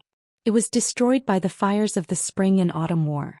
After Guangling Wang Zhaoyi spared no effort in expanding it, he collected countless famous flowers and rare stones and raised them in his boudoir. Among them was a huge rock from the Spring God Lake that was carried to the village by the Guangling Navy and the vassal king's cavalry. It was shaped like a pearl and was worthy of being called the most famous stone in the world. It was also a treasure that contained feng shui. The slender Green Mountain Village faced the Guangling River to the south. In the Lion's Cliff area, scholars from Jiangnan often climbed high to write poems. After it became the vassal king's exclusive residence of the emperor's younger brother, Zhao Yi, only the Guangling Path had the right to enter the Spring Snow Building to discuss politics. It was a special benefit for a small group of influential people. Lion's Cliff was also known as the Treasure Trove Mountain. In the last years of the Defeng dynasty, there was a saying that an enlightened monk subdued a lion here. It attracted the magnificent phenomenon of flowers falling from the sky like rain. From the last years of the Defeng dynasty to the first year of the Yonghui dynasty, every time there was a war, these ownerless stones were constantly picked up by travelers, wanderers, and quarrymen until less than a tenth remained and entered the homes of the common people. After Zhao Yi was made a vassal, he either took it by force or bought it at a high price. The huge rocks surrounding the Spring God Lake were scattered around randomly and gradually covered Lion's Cliff. On the cliff was the Spring Snow Building. There was a well downstairs. The first light snow in Jiangnan arrived slowly and then suddenly disappeared. However, the fires of war in the Guangling Path were really frightening. Whether it snowed or not, the size of the snowfall did not matter. The winter snow melted and it was noon. The scenery on Lion's Cliff was beautiful and gentle. A fat man sat alone at the mouth of the well below the building. This small well had always been dry and it was unknown why it was dug. It had been a mystery since ancient times. The fat man was wearing a bright yellow python robe embroidered with gold. Among the vassal kings of Liang, only this fat pig had such an honor. Even the king of Bailiang, Su Xiao, who had no merit in the past, only had a large blue satin python robe. The king of Yanqi, Zhao Bing, was inferior to this fat pig in terms of dragon poise and python water. As for the more substantial vassal lands, the southern border, which was full of miasma all year round, naturally couldn't be compared to Guangling, where half of the world's taxes came from. The Liang court had always had bad comments about Guangling king, who was the most suspected of receiving rewards without merit. The number of imperial censors and imperial censors who died directly or indirectly at the hands of Guangling king was even more shocking. Now that he had finally received his retribution, the fat man who was being roasted on the bonfire did not seem to be as panicked and lost as the outside world imagined. Instead, he sat quietly at the mouth of the well without any hostility or dejection. Whenever Zhao Yi sat in a daze in the well, even the trusted aides of the spring snow building did not dare disturb him. In the distance, His Royal Highness, Zhao Yuang, stood respectfully. The main general of the Western Front, Song Li, who had just returned from the front lines, stood shoulder to shoulder with him. On the Guangling River outside the cliff, there were densely packed navy warships. Although it was said that half of the Guangling navy had been taken away by West Chu, that was only a loss in numbers. Most of the ships were firmly in the hands of the Guangling army.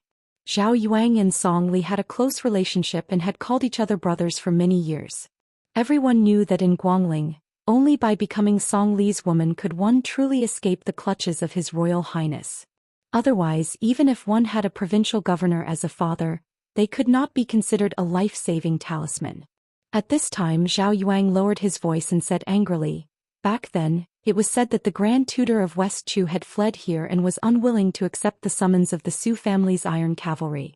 He carried the fallen princess and resolutely jumped off the cliff to meet his death. Nonsense. Lame Su clearly tricked the court. Su Xiao should be given an even more disgusting title." Song Li smiled and did not agree. He turned his head and glanced at the roiling river flowing east. After the fall of Chu, there was no spring and autumn. After the high cliff, there was no central plains. When Dechu was destroyed, there were still southern Tang and western Shu that stubbornly resisted. However, there was already such a saying in the literary world. Zhao Yuang yawned and his mind wandered. Suddenly, Song Li bumped into his arm. Only then did Zhao Yuang realize that his father was waving at them. Zhao Yuang hurried forward and walked with Song Li to the side of the well. Zhao Yi looked at Song Li and asked with a smile, "Then Ko Jianghuai really resigned and went into seclusion?" Song Li nodded and said, "At the beginning this general also thought that it was Chao Zhangqing's smokescreen. Now, it seems that Ko Jianghuai's abrupt abdication of responsibility should not be far from the truth." Zhao Yi gave Song Li an encouraging look. Song Li thought for a moment before continuing. The situation on the Western Front was already in tatters. If Ko Jianghuai continues to expand his military achievements, at least half of Prince's tens of thousands of cavalry will have to be lost if we want to stop Ko Jianghuai's advance. Putting aside the fact that Ko Jianghuai's departure was rumored to be because he did not agree with Chao Changqing's political views, or that there were people in West Chu's court who did not want him to be too powerful and thus made things difficult for him. In any case, it is definitely a good thing for Prince. Before spring, there won't be any major movements on the Western Front. Chao Changqing agreeing to Ko Jianghuai's departure was very unreasonable. Perhaps in the future historians will evaluate this matter and see it as an important turning point. Chapter 1297. The unusually large Zhao Yi grunted in acknowledgement. He bent down with some difficulty to pick up a stone and held it in his palm. He felt the coolness of the stone and asked, "Let's not talk about the future. Let's talk about the present. Song Li, do you think Chao Changqing will lead the army personally or let Xie Shibian fill in for Ko Jianghuai? No matter who is in charge of the Western Front, it doesn't seem to be good news." Song Li said without hesitation, "It's more likely that Xie Shibian will lead the army. Chao Changqing will most likely retreat behind the scenes to strategize." Zhao Yi said self-deprecatingly, "That's right.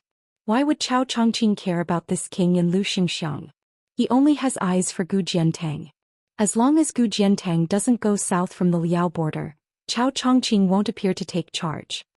Song Li nodded and said, "It seems conceited, but it's also a long-term consideration. Chao Chongqing is too conspicuous. He can only give Xie Shibian and Ko Jianghuai enough opportunities to grow if he doesn't interfere with the specific deployment of troops." Zhao Yi suddenly laughed and said, "There are no heroes in the world. Only the villains can become famous." Zhao Yi was a little confused.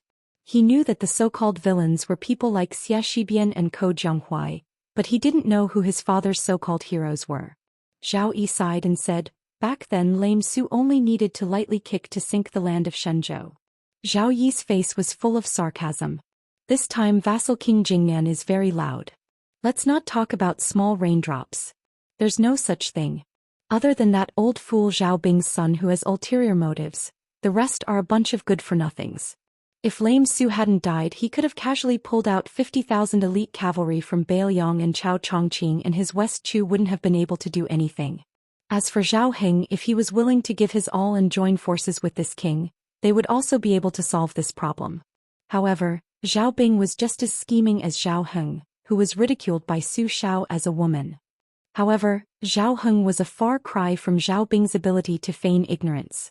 Before Chao Chongqing and the little girl had raised the flag, they had purposefully sent 3 urgent memorials to Great Peace City saying that the South was in chaos. Hadn't they sent a letter of apology not long ago? He said that the 16 clans of the southern barbarian colluded with the remnants of the West Chu, which led to 3 consecutive defeats on the front line that he personally led, losing several tens of thousands of men and horses. Tens of thousands? *CK your mother. Hundreds of people, right? Your son, who was only a teenager, could go to the hinterland of southern barbarian to chop people's heads and build a capital. Zhao Bing, when you went, you were defeated and you lost 3 times. What did Nalan Yusi, who claimed to be able to break a city with a flick of his finger and destroy a country with a wave of his sleeve, do? A big man, he couldn't have gotten pregnant because of you, Zhao Bing, right?" Zhao Yi sighed. Among all the kings, the old king of Jing and Zhao Heng, who couldn't recover from the setback, had the most grievances and the greatest limitations. The king of Huainan Zhao Ying had the most talent but the least ability. The king of Jiaodong Zhao Sui had the softest temper and the least temperament from beginning to end. As for this king, he had the smallest vision and couldn't compete for the title of the best cavalry in the world. He was satisfied with the title of the best navy in the world. He had the smallest ambition and never coveted the throne. He had been like this since he was a child. He even went to Lame Su and almost knelt down in front of him so that my brother could sit on the throne. So in these years, outsiders said that this king had a fierce reputation, and Su Shao, the king of Bailiang, was the awe-inspiring one. If we were to talk about who this prince loathes the most, it would be Zhao Bing. He changes his rudder when the wind blows, burns the bridge after crossing the river, and is a master of honeyed words and swords. It's a pity that Imperial Brother has always been wholeheartedly guarding against the Northwest. No matter how this prince, his biological younger brother of the same father and mother, tries to persuade him, he still refuses to make a move against the southern border. Zhao Yi smiled sadly and looked up at his son Zhao Yuang and said self-mockingly, "That year when Su Fengnian came to Guangling River, you had a deadly feud with him. This king deliberately showed weakness to Su Shao and cut a piece of meat from you and sent it to Bailiang. Then at this time he sent a secret letter to my brother. It wasn't to say anything bad about Su Shao and Bailiang, but to say that Zhao Bing couldn't be allowed to accumulate power. As a result, my brother still didn't care. If cutting off a few pounds of meat from this king could change my brother's mind, this king would really do it. Since my brother didn't want to be the bad guy, then this king would do it. So in this half a year, this king had people secretly assassinate the crown prince of Yanqi 4 times, but they all returned without success." Song Li was silent. Zhao Yuang, hearing this for the first time, opened his mouth wide in shock. Zhao Yi threw out the stone that was still warm in his palm. Later, when Chen Zhibao entered the capital to take up the post of Minister of War, this king knew that this person would definitely be given the title of king. So he sent a secret letter to my brother, proposing that Chen Zhibao be given the territory between Guangling Road and Nanjiang Road. If Chen Zhibao felt that the territory was too small, this king could even give up 1 more province. The 2 of you know what the result was. Zhao Yi laughed and said, "Piao, our father just wants you to inherit the throne. I don't even hope that my grandson will become a Qin Wang. In the future he will definitely go to Great Peace City to be a prince of pleasure." but Zhao Bing will be much more domineering as a father." Then Zhao Yi exhaled deeply and waved his hand tiredly. Zhao Yuang and Song Li, who had been silent all this time, retreated. Zhao Yi continued to sit at the mouth of the well looking at the sky. He was like a fool looking at the sky from the bottom of a well. Chapter 1298. The battlefield was like a melting pot, crushing anything that had anything to do with self-righteousness. In the Bailiang Frontier Army, apart from a few high-ranking officers who knew how to use weapons other than the standard, such as Ning Amei's halberds and Li Mofan's mobile arsenal that could not be viewed with common sense, there were also a few who had their own lances. Other than that, almost all of the border army soldiers did not carry anything that seemed heavy or ingenious. As for the battle between cavalry, it was definitely not like what many people imagined. After charging into each other, they would slow down their horses and attack each other. This kind of unsightly scene could make even the most experienced cavalry collapse. It was truly a waste of precious cavalry to treat them like foot soldiers. In reality, it was like the two weapons of Jianghu people sparring, dispersing upon contact and then searching for the next opportunity. If the Longxiang army, with 3,000 cavalry chasing 7,000 Chong cavalry, did not achieve any results in the previous charge against Kui's Chong cavalry, after stretching out a distance, Wang Lingbao would turn his head to observe the enemy cavalry's movements and decide whether to directly stop and turn around or slowly circle around to launch a second round of attacks. If there were still no clear signs of victory or defeat in the second round of collisions, Wang Lingbao would have to use the casualties on his side to choose which unit should give up the heavy spears and switch to the lighter cold blades, and which unit should continue to use the spears or the light crossbows. On the battlefield of a stalemate, a small advantage could increase one's advantage, but a single flaw was enough to bury the entire army. From Great General Su Shao to General Chen Zhibao, the two people who had left the deepest imprint on the Bailiang cavalry both believed in one thing. The true strength of the Su family cavalry was that they had enough patience and strength to wait for the enemy to take the initiative to make a mistake. Encountering such an invulnerable enemy, the Chong cavalry undoubtedly had 8 lifetimes of bad luck. The Chong cavalry originally thought that they were wolves in a flock of sheep.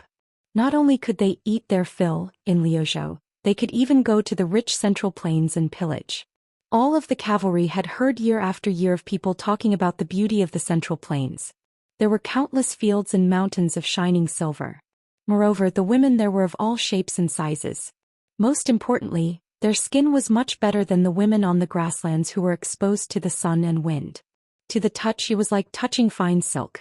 But in reality, before the sky turned dark, the beautiful dream was shattered. The 3,000 dragon elephant cavalry killed them like stray dogs. If not for the Chong cavalry's unique speed in this kind of retreat under the dragon elephant cavalry's pursuit, they would not even last an hour. The cold crossbows that had been hidden away during the previous charge were finally starting to show their terrifying killing power. For the sake of pursuing the greatest speed, the Chong cavalry even took the initiative to abandon the spears and lances they were unfamiliar with.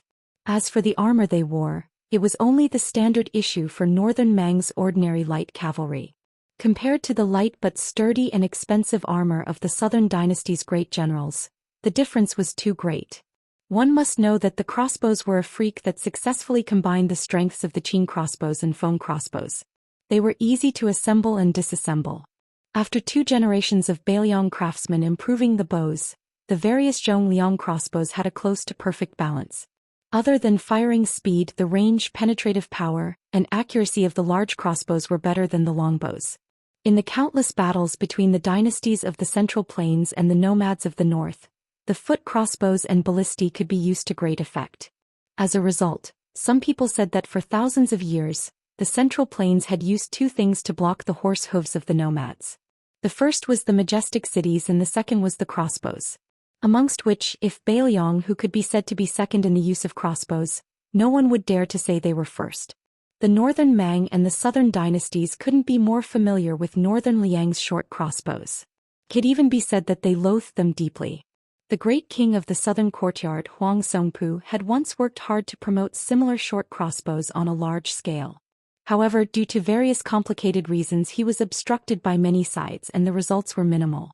The dragon elephant cavalry with the best riding skills were in charge of stopping the Chong cavalry and slowing them down. As long as they caused damage, they didn't care about the life and death of the Chong cavalry. Even if a Chong cavalry fell off their horse, they wouldn't take a second look at the military merit that was within their reach. Everything was left to the comrades behind who didn't have a crossbow to stab and kill with a spear. With such a clear division of labor, it was naturally really vicious and bloody. To these haggard Chong cavalry, the silver lining was that the teen who tossed the black tiger around for fun. After the initial round of killing, he got back on his horse and stopped killing. It wasn't that the Chong cavalry didn't think about fleeing in all directions like birds and beasts to avoid being chased down by the dragon elephant cavalry. However, as soon as this thought appeared, the dragon elephant cavalry, under the command of that tall and sturdy man, immediately had a way to deal with it. Apart from the dragon elephant cavalry and crossbow cavalry that were tangling with the Chong cavalry, the 2,000 dragon elephant spear cavalry quickly spread out, and then suddenly charged forward, all of them raising their crossbows, almost forming a pocket formation with the crossbow cavalry in front of them. When the Chong cavalry gave up on this idea and continued to crazily retreat towards the north, those dragon elephant cavalry gradually slowed down, resting on the backs of their horses. This kind of combat strength was even more hidden than crossbow attacks, making the Chong cavalry feel their scalps go numb and a chill run down their spines. Chapter 1299. The nomads in the north were born to live on horseback. Because they were born with hardships, they had no choice but to fight bravely. However, the vast land also nurtured the unruly nature of the grassland knights that went deep into their bones. They could be brave and fearless and launch a wild charge at lightning speed. However, their messy frontline was not worth mentioning in the eyes of the Central Plains military experts. Their valiant attitude of roaring and waving their blades, and even lifting their butts off the back of the horse, was an edge that had to be polished off in the strict Bailiang frontier army. The Bailiang cavalry valued unity the most and did not worship heroes who fought alone. Huang Songpu, Lu Gui, and Yang Yuanzhan were able to stand out in Beimang because they preserved the advantages of Beimang and learned the essence of the Central Plains art of war while suppressing the weaknesses of the Beimang. Today, the 3,000 dragon elephant cavalry were the teachers, and the Chong cavalry were the students. The teachers taught the students this principle. Unfortunately, the school fees were too expensive and had to be exchanged with their lives. Wang Lingbao calculated the speed of the Chong cavalry's retreat, the geography of the southern dynasty's border, the distribution of troops, and the speed of the other two dragon elephant cavalry's reinforcements. He was considering whether or not he should just kill his way into Gusai Prefecture and sneak behind Lu Gui and stab the southern dynasty generals but with his iron spear. In the Bailiang frontier army, no one cared much about the old southern courtyard king Huang Songpu or Yang Yuanzhan. Only Lu Gui was someone that everyone wanted to behead. The reason was simple. The northern barbarians kept saying that Lu Gui can be half a Su Shao. Wang Lingbao could not tolerate it. The entire Bailiang frontier army could not tolerate it. As a fierce general who had experienced hundreds of battles at the border, Wang Lingbao naturally had his own thoughts. His two thoughts were not selfish. One was to kill Lu Gui, and the other was to use his own dragon elephant cavalry to fight a great battle against the two kings' heavy cavalry. In the soul-stirring history of war, there had never been a true battle between light cavalry and heavy cavalry. Even Liang Mang, who produced a lot of war horses and had excellent horse management, used light cavalry more often in their 20 years of confrontation. They had enough mobility to launch surprise attacks and pursue. On the border of Liang Mang, where blood was destined to flow for thousands of miles in the future, both sides had the best war horses, the sharpest war blades, the bravest cavalry, and the most spacious and flat battlefield. Perhaps one day the first battle between heavy cavalry in the history of war would erupt. Among the Bailiang cavalry, besides the great Snow Dragon cavalry, there were close to 6,000 heavy cavalry from the old Longxiang army. Meanwhile, the great Snow Dragon riders were Bailiang's most crucial asset and wouldn't be easily mobilized. As a result, Wang Lingbao firmly believed that he had a high chance of letting the entire world see what a battle of heavy cavalry was like. For the next 100 or 1,000 years, there would be people who would never forget about this. No one would forget that there was an army called the Bailiang cavalry. Wang Lingbao never had any sense of righteousness for the country or the people. As for Bailiang defending the northwest to the death, they were schemed against by the Liang imperial court and treated as heartless barbarians by the people of the Central Plains. Did he not have any resentment? He did, and it was a great deal. However, the history books could forget about Wang Lingbao, a small figure who died, but they could not forget the general's life's work, the Bailiang army. Wang Lingbao suddenly saw the commander wave at him. He quickly rode forward and Su Longxiang calmly said, "Lead the troops in chase for 30 miles. Kill as many as you can and then return to Xianxia city." Although Wang Lingbao was full of doubts, he still didn't have any doubts. Then this deputy general of the Longxiang army saw the youth reveal a rare savage smile. He jumped onto the black tiger and charged north, directly leaping over a large group of Chong cavalry and heading north alone. Could it be that there was a big fish ahead of him? Wang Lingbao naturally wanted more military merits. It would be even better if he could go to Gusai province and show off. However, he wasn't a brute who didn't know the importance of things. The military merits of all 8,000 Chong cavalry added together couldn't compare to Su Longxiang. Someone who could move the heart of the young commander was definitely not a small fry. Wang Lingbao immediately made a decision. After calling over a few captains, he ordered in a deep voice, "Within 30 miles, kill all the Chong cavalry. If you miss a few, you will have their merits deducted. If your merits aren't enough, what will happen to you? According to the old rules of the Longxiang army, you know better than me what will happen. In this 30-mile journey, you are allowed to kill as much as you want." The sun was setting in the west. More than 100 li north of the youth on the black tiger, two people didn't ride horses. They were flying through the air heading south. The middle-aged swordsman wore the #1 sword of the Baimang dynasty, the calm disturbance. He was as graceful as a sword immortal. The person next to him was astonishingly tall. He was twice as tall as the Jiangnan girl. His entire body was golden and his face was solemn. He was like a divine general of the heavenly court who had descended into the mortal world. Another 100 li behind them, a rider was galloping. The rider wore a black bamboo hat and was shrouded in a wide black robe. He seemed to be afraid of sunlight. His fingers holding the reins were constantly trembling. It wasn't just his fingers and arms that were trembling. His entire body was trembling. Even his lips and teeth were no exception. This was the price one had to pay to reincarnate in someone else's body. It was precisely because he had paid such a painful price that he was able to linger on at death's door. He wanted the Su brothers to die more than anyone else, and he wanted them to die even more miserably than him. He truly had died and someone had torn him apart while he was still alive. But planting a willow would produce shade. He was a willow. He had relied on a long-lost secret art of the Qin dynasty to come back from the dead. Chapter 1300. As the sun set in the west, it was like an old man past his prime. Unable to bear the silence any longer, large clouds of fire gathered in the western sky, burning brilliantly. As the saying goes, one can't go out early but one can travel 1,000 miles late. Then there would definitely be people who wouldn't have the chance to go on a long journey tomorrow. The sunlight shone so brightly that the green-clothed swordsman in the desert seemed to be wearing a golden armor.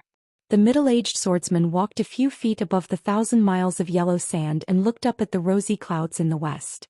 His left thumb pressed on the sword hilt, and the ancient sword in the scabbard was about to come out. Originally, with his lofty character, he wouldn't join hands with others to target someone. However, he was in the sect and had no choice.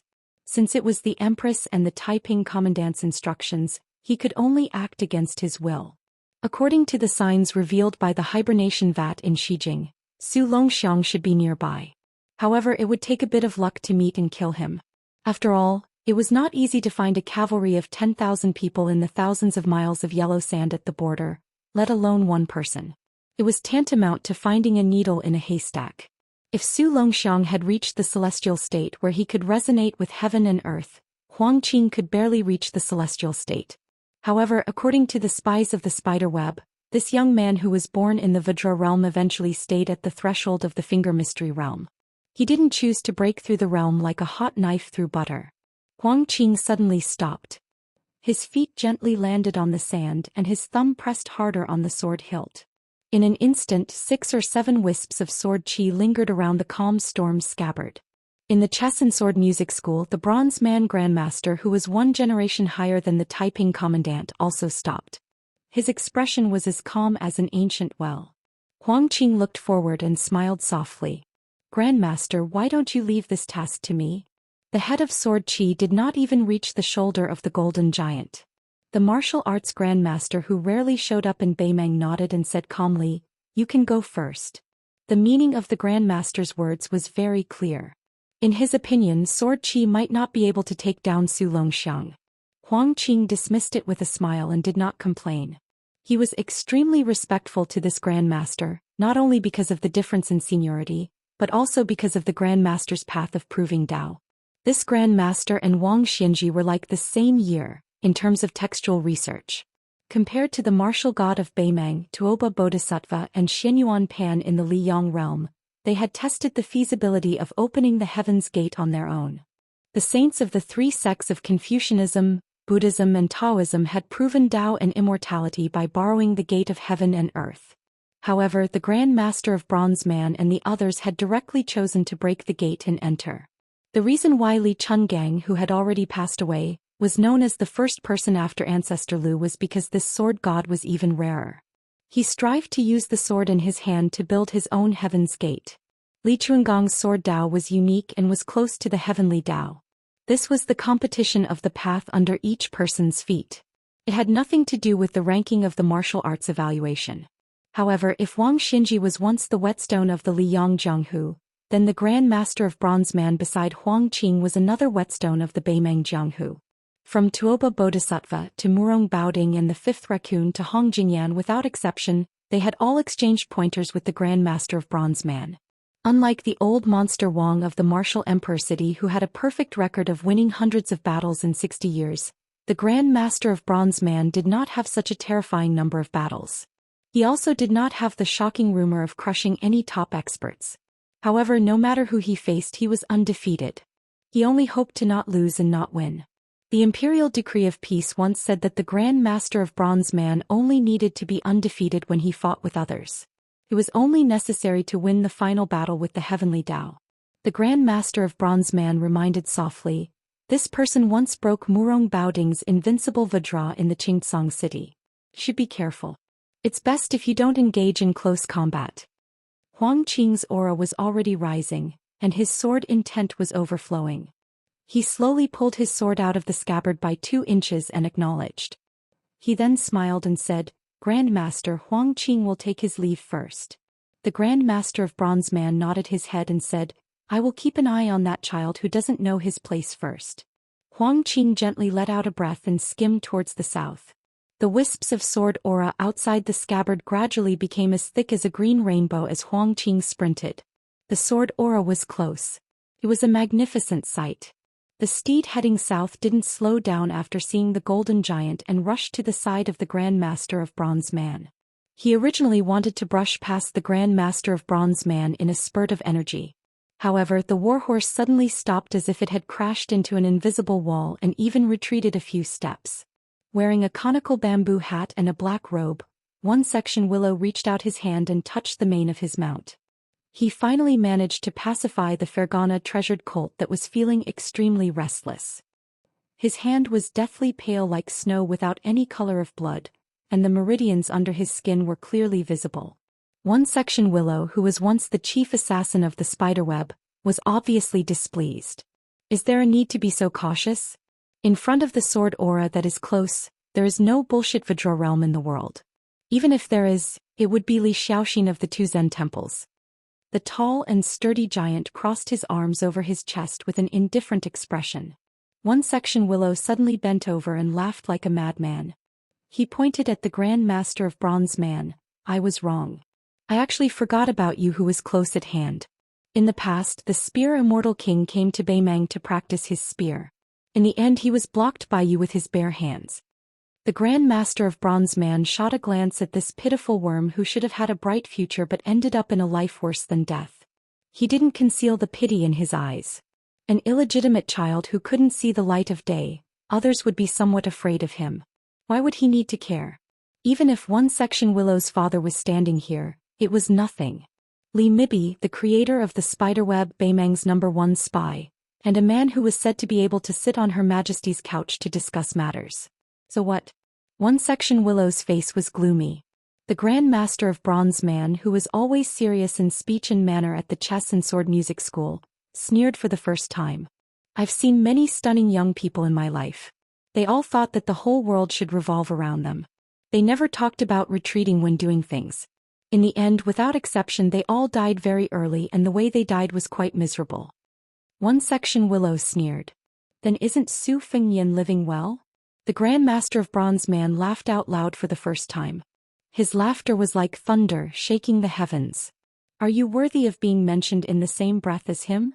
One section Willow seemed to have gone mad. He lowered his head and bit a finger. I'm not worthy. I, Li Fengshou, entered King Kong at the age of 14. At the age of 20 I entered Finger Profound Realm. At the age of 22 I went to challenge Tuoba. What was Su Fengyan doing at that time? The Grand Master of Bronze Man asked in reply. What is Su Fengyan doing now? What are you doing now? One section Willow raised his head and looked at the gradually fading clouds of fire. He pretended to be indifferent. His life is good. I lost to him, but it's not because of battle. The Grand Master of Bronze Man narrowed his eyes and looked at the twilight above his head.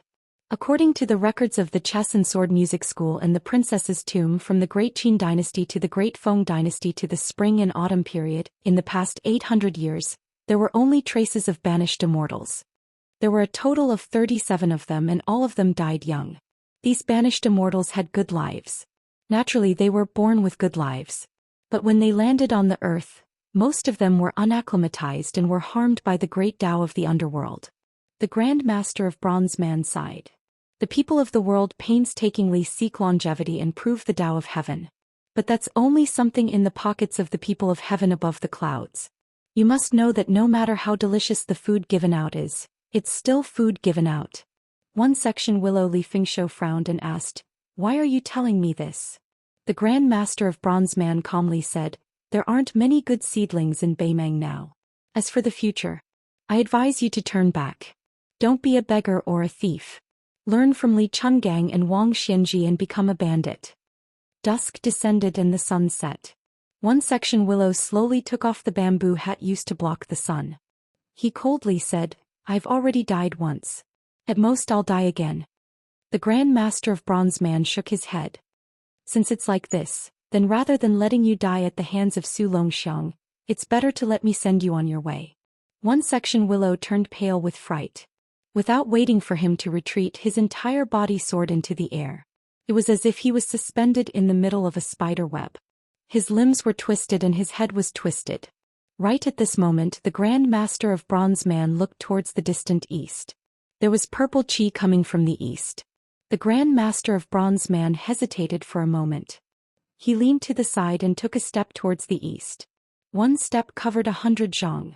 One section Willow, who had escaped this calamity, fiercely fell to the ground like a puddle of mud. One section Willow sat on the ground and gasped for breath. Then he lost his mind and laughed wildly. Su Fengyan, you're even more damned to have met this monster than you are to have met Tuoba. Li Chuangong's bitter end is Wang Xianji, Wang Xianji's bitter end is you. Then today you should have a taste of what those two people tasted. Chapter 1301. A green rainbow appeared on the land. The sword aura was sharp and unstoppable. It collided with Su Longxiang. The young man and the black tiger under Qi Xuanzhen stood together. They didn't use the cold blade to meet the enemy. Instead they stuck the war blade into the ground. In 3 years, the stubborn child who didn't want to go to Mount Longhu with the old immortal of the Taoist master's residence had grown to become the commander of an important border army in Beiliang. In the eyes of the world, the young man was different from his brother who didn't do proper work and often traveled the Jianghu. He was more like the son of the butcher Su Shao. He didn't like luxury and wasn't good at romance. However, he was famous on the battlefield like his father. He had won the title of the 10,000 enemy. There was only one flaw. He had never fought with a top master. However, he was the complete opposite of Su Fengyan, from His Royal Highness to the King of Beiliang. Su Longxiang didn't have any doubts. Even when he led the dragon elephant cavalry at a young age, he quickly convinced the people. He even caused a storm in the official circles of Beiliang. Why didn't the amazing Su Longxiang inherit Su Zhao's title? Su Longxiang was carefully nurtured by Zhao Xituan of Mount Longhu. He taught him the dream of spring and autumn and gradually opened his mind. Huang Man, or was no longer the stupid Huang Man of the past. His mind was no different from that of an ordinary person. He also retained a pure heart.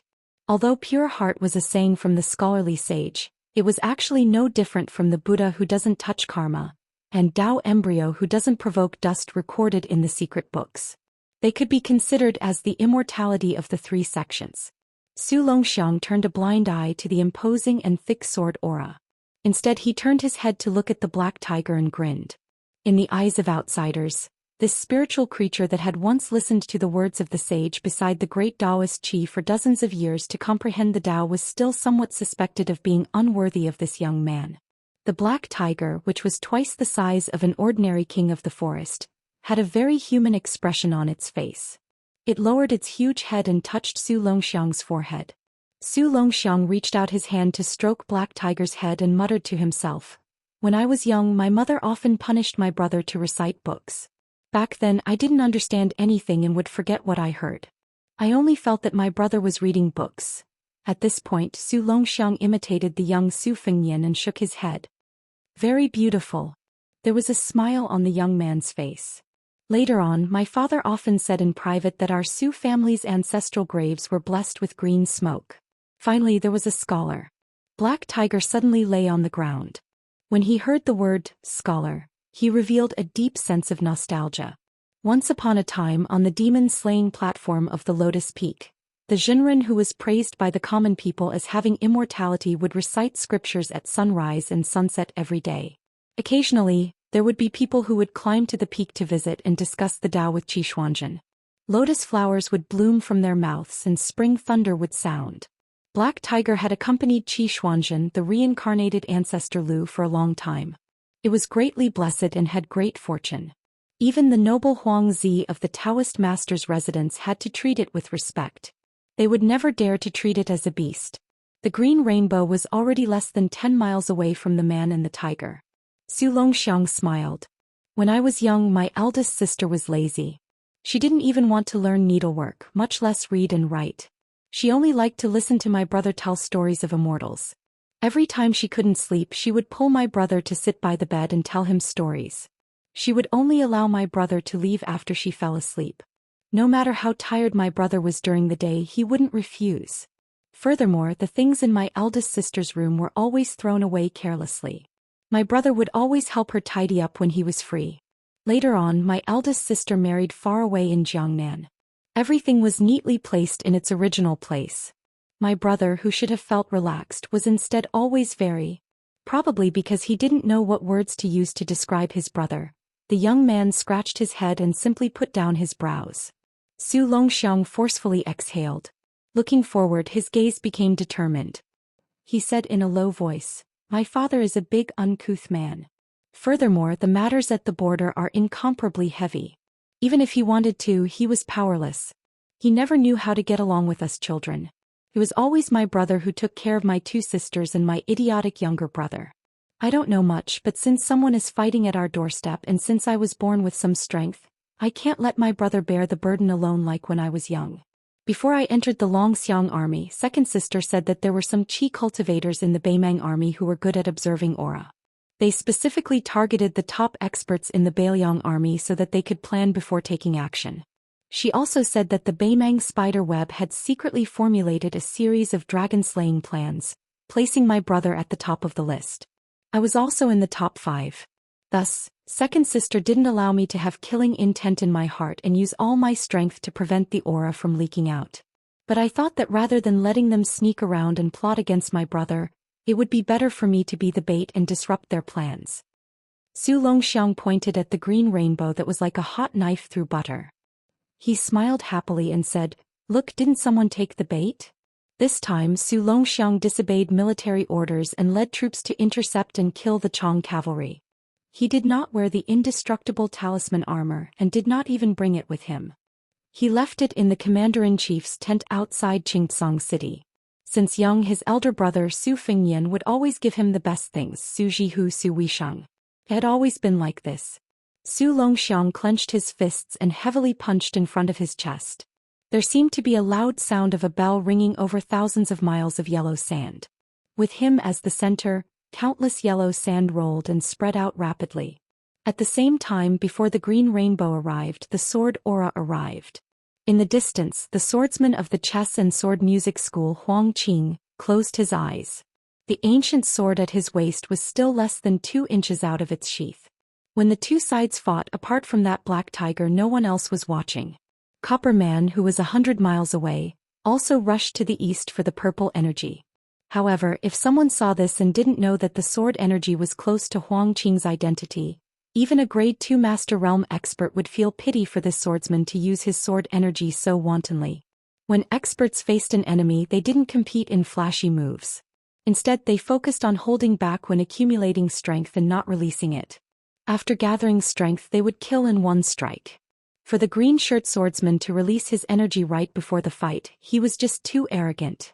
Only those who had reached the first level of the Finger Mystery Realm could see some clues. This swordsman was not deliberately showing off his power like a street brawl, nor was he beating the drums to gain the upper hand before two armies faced each other. Instead, the aura of this person who was carrying a sword but had not drawn it was too strong. When the moon was full, it would fall. When water was full, it would overflow. Huang Qing's sword energy was so strong that he needed to suppress it to not injure others. The chess and sword music schools Huang Qing lived up to his name of sword energy close. Since he was so rich that he could rival a country, so what if he spent a lot of money?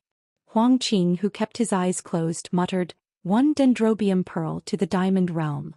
The sword in the sheath went from 2 inches to 3 inches. 1 dendrobium was 100 liters. How heavy was a pearl in the world, so how many dendrobium was there? The 3-inch sword gave off a glow, instantly giving off hundreds and thousands of green pearls formed from sword energy. Green pearls of different sizes rolled forward, like numerous green lightning bolts rolling across the ground, heading straight for Zhou Xian. In the distance, Zhou Xian, who could already see the majestic scene, only twitched the corner of his mouth like he was disdainful. The teen raised his arm and punched the ground heavily.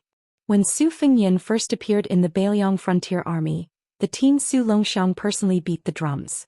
In the next moment, between the teen and the sword energy, sand dunes exploded. Earth dragons protruded out, yellow sand filled the sky. Like a bull turning over. The teen who was born at the Diamond Realm and had the strength of a dragon elephant was close to the sword energy. The battle between the two of them would perhaps be a battle of strength that had never been seen before and would never be seen again. Chapter 1302. This battle of strength was also like a battle of contradictions. In the water element, the dragon force was the strongest, and in the land element, the elephant force was the strongest. Zhou Xian, the only lucky person in the world who was born in the Vajra realm, was known as Beiliang's sturdiest shield. However, he met Huang Qing of Beimang's 13 prefectures, who was the sharpest spear in Beimang. Huang Qing's sword was only 3 inches out, but it was already magnificent. It was like the sword Immortal in the sky had broken a string of prayer beads. Thousands of sword energy beads, big and small, fell on a jade plate and rolled forward. Zhou Xian, on the other hand, used the desert as a drum. With a punch, he attracted the scene of the earth bowl turning over. The sky and earth were turned upside down, and yellow tornadoes broke out of the ground continuously. The green pearls condensed by the sword energy were smashed into pieces in the yellow sand, filling the sky with dust and obscuring one's vision. Although the Earth Bull had the unrivaled spirit of pulling up mountains and rivers, each and every one of the pearls guided by the sword aura contained spirituality. Although 8 or 9 out of 10 of them were shattered by the yellow sand tornado, there were still no less than 100 green sword pearls that bypassed the sand column and rushed towards Zhou Xian. Zhou Xian, who had a wooden expression, took a step forward. A fan-shaped sand wall was erected in front of him. The beads crashed into the wall one after another. There was both the brilliance of mutual destruction and the helplessness of hitting a rock with eggs. The green sword energy was flowing chaotically, and the yellow sand was also surging endlessly. When the green robe was about to be destroyed by the pearls, Huang Qing's left hand pressed on the sword and he floated silently. Huang Qing casually took the sword from his waist and hit Zhou Xian's chest with the sword hilt. The calm disturbance, which was 3 inches out of the sheath, was knocked back into the scabbard after one hit. Zhou Xian was not sent flying. His feet were still rooted to the ground, but his body slid back several feet. The young man bent slightly, forcibly stopping the momentum of his retreat, and instantly began to sprint, smashing his fists toward the green-robed swordsman. With a flick of his wrist, Huang Qing held his sword horizontally in front of him. his left elbow pressed against the scabbard, forcefully resisting Zhou Xian's fists. The sixth most famous sword in the world, Calm Disturbance, let out an ear-piercing roar in the scabbard, and the scabbard trembled violently. Zhou Xian maintained his posture of striking the sword with his fists and continued to run forward, while Huang Qing was pushed back several dozen feet. Huang Qing, whose feet were a foot off the ground, tapped the ground lightly with his thumb. With a smile on his face, he calmly pulled his sword out of its sheath by an inch. Li Gu folded. Zhou Xian was too lazy to care about what kind of sword move, sword intent and sword momentum this time, and smashed his fists again. 2-inch sword stacked 2. 3 inches was 3 stacks. Zhou Xian punched the scabbard again and again.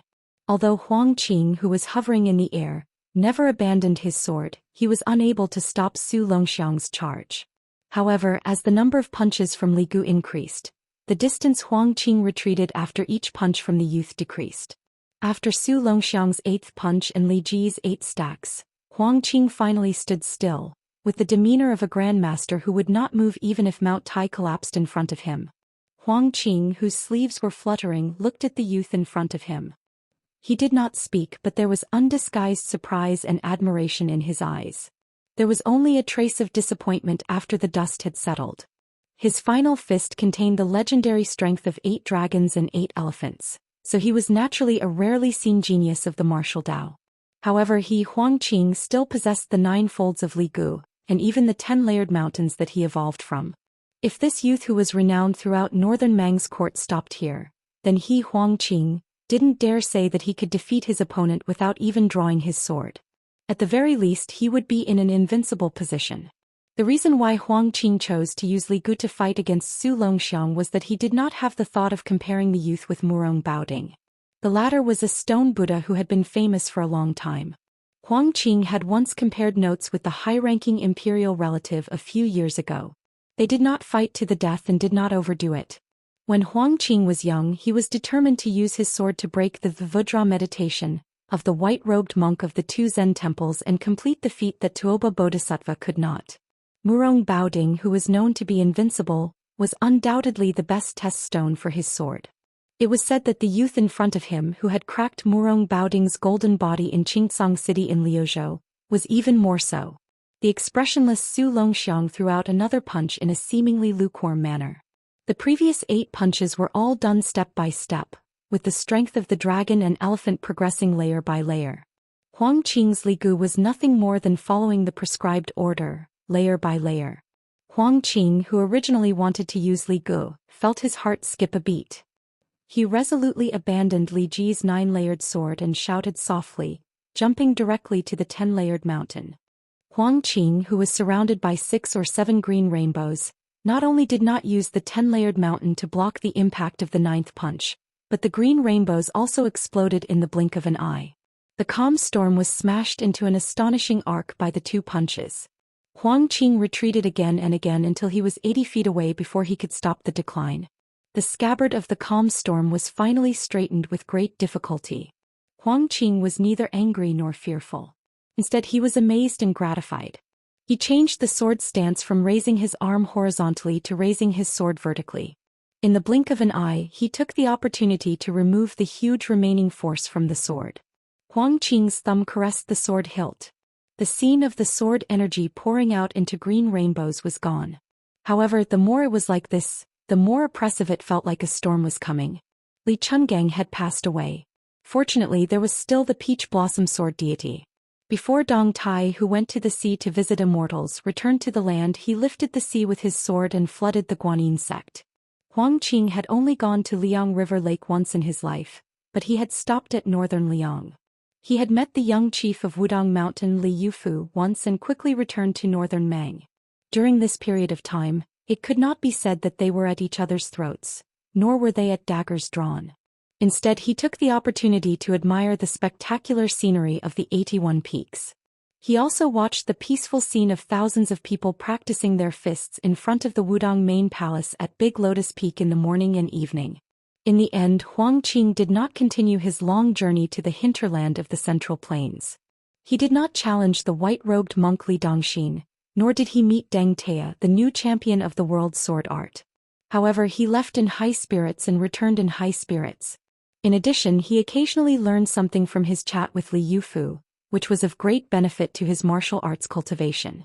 In terms of the word Dao, Huang Qing admitted that there was no clear winner in his short and amiable conversation with Li Yufu. However, in terms of the word skill, he had a vivid understanding. Su Longxiang did not pursue him. Huang Qing slightly raised the ancient sword in his hand and laughed softly. I am from chess and sword music school. My sword energy is close to Huang Qing's and my sword is calm. When I was young, I entered the sword art through the way of chess and returned to the way of chess at the age of 30. I thought that returning to the way of sword art in my lifetime would be the end of my martial arts life. Unexpectedly, I found a new way by accident and reached the third realm of the 3 realms of chess player observation in my sect.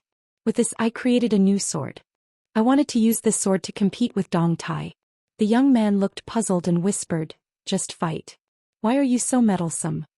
Huang Qing smiled and explained patiently, "You said it was one sword, but it may be 100, 1,000, or even 10,000.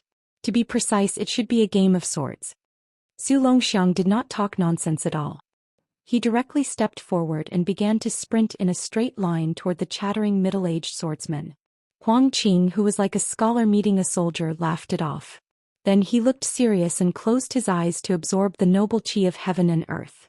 Waves of noble qi filled the space between heaven and earth. It vaguely formed a chessboard with the famous rivers in the world as the winding chess lines and the huge mountains as the huge chess pieces. It formed a small kiliacosm. If the strength that Huang Qing had shown so far was that his swordsmanship was only at the mysterious level and his will was not at the celestial level, but his mind at the moment reached the level of an immortal on earth. It was no wonder that Huang Qing returned to Beiliang happily after a trip to Beimang. Huang Qing let go of the calm disturbance in his hand, and the ancient sword quickly floated in front of him. The sword was halfway out. Huang Qing's right hand made the shape of lifting and placing chess pieces and said softly, "Mount Wudong. Top." Top was one of the terms of Go. It was just right to restrain Su Longxiang's seemingly dignified but slightly clumsy chess style. A sword aura was born. Su Longxiang's shoulder crashed into the ethereal aura of the Mount Wudong in front of him. Huang Qing continued to lift and place chess pieces. The change of the first 2 pieces was very small. That was why it was called Little Sharp. But the sword aura was vigorous and solid.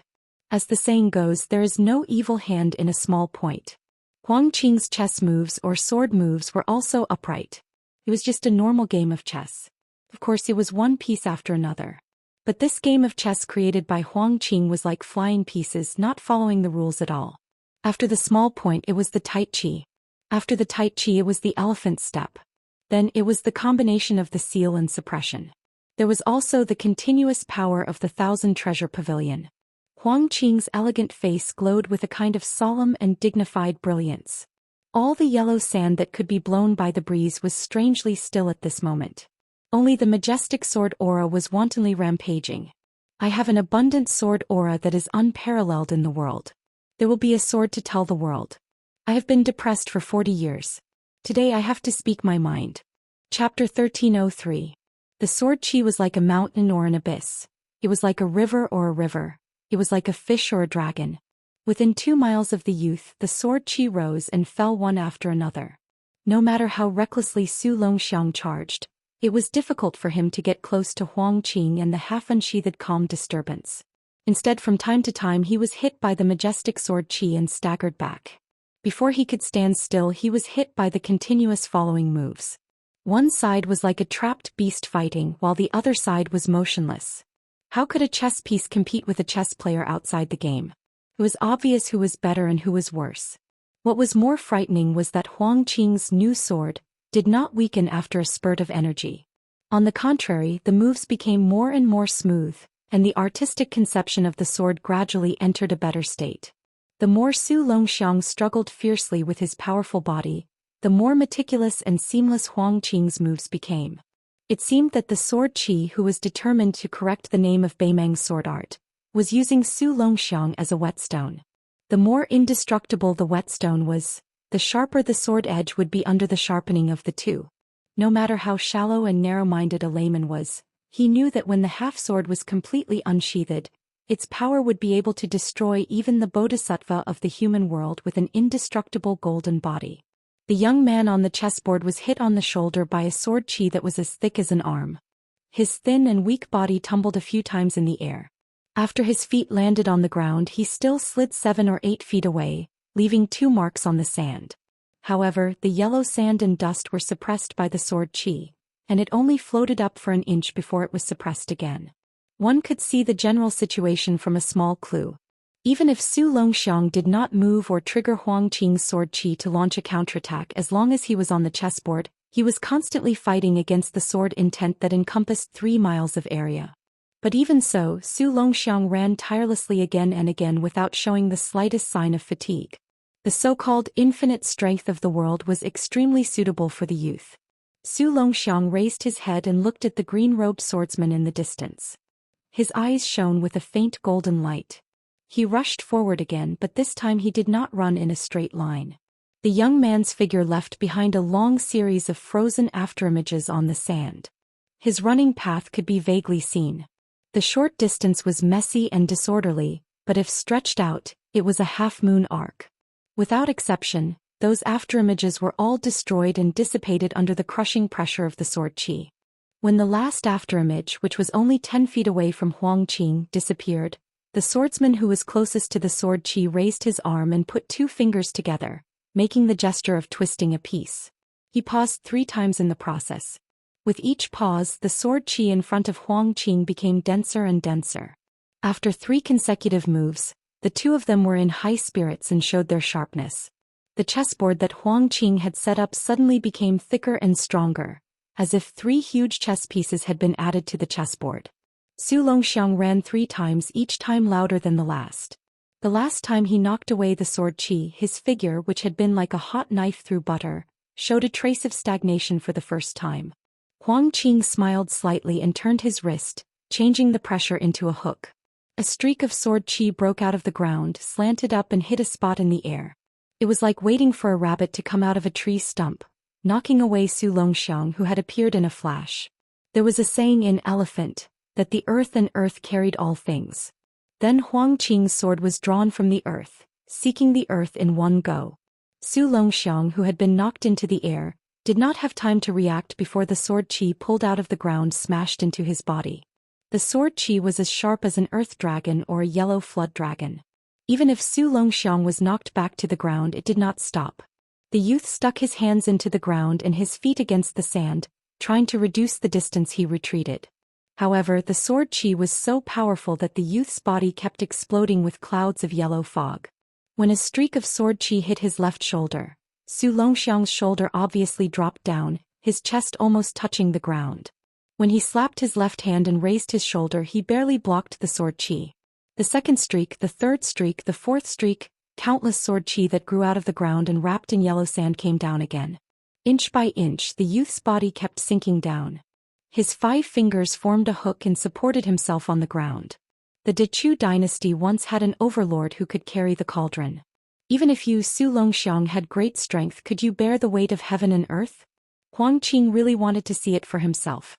Since the original intention of using Zhou Xian to sharpen this new sword had been fulfilled, Huang Qing wanted to use this gifted youth to weigh the weight of the white-robed monk, so as to pave the way for a future battle.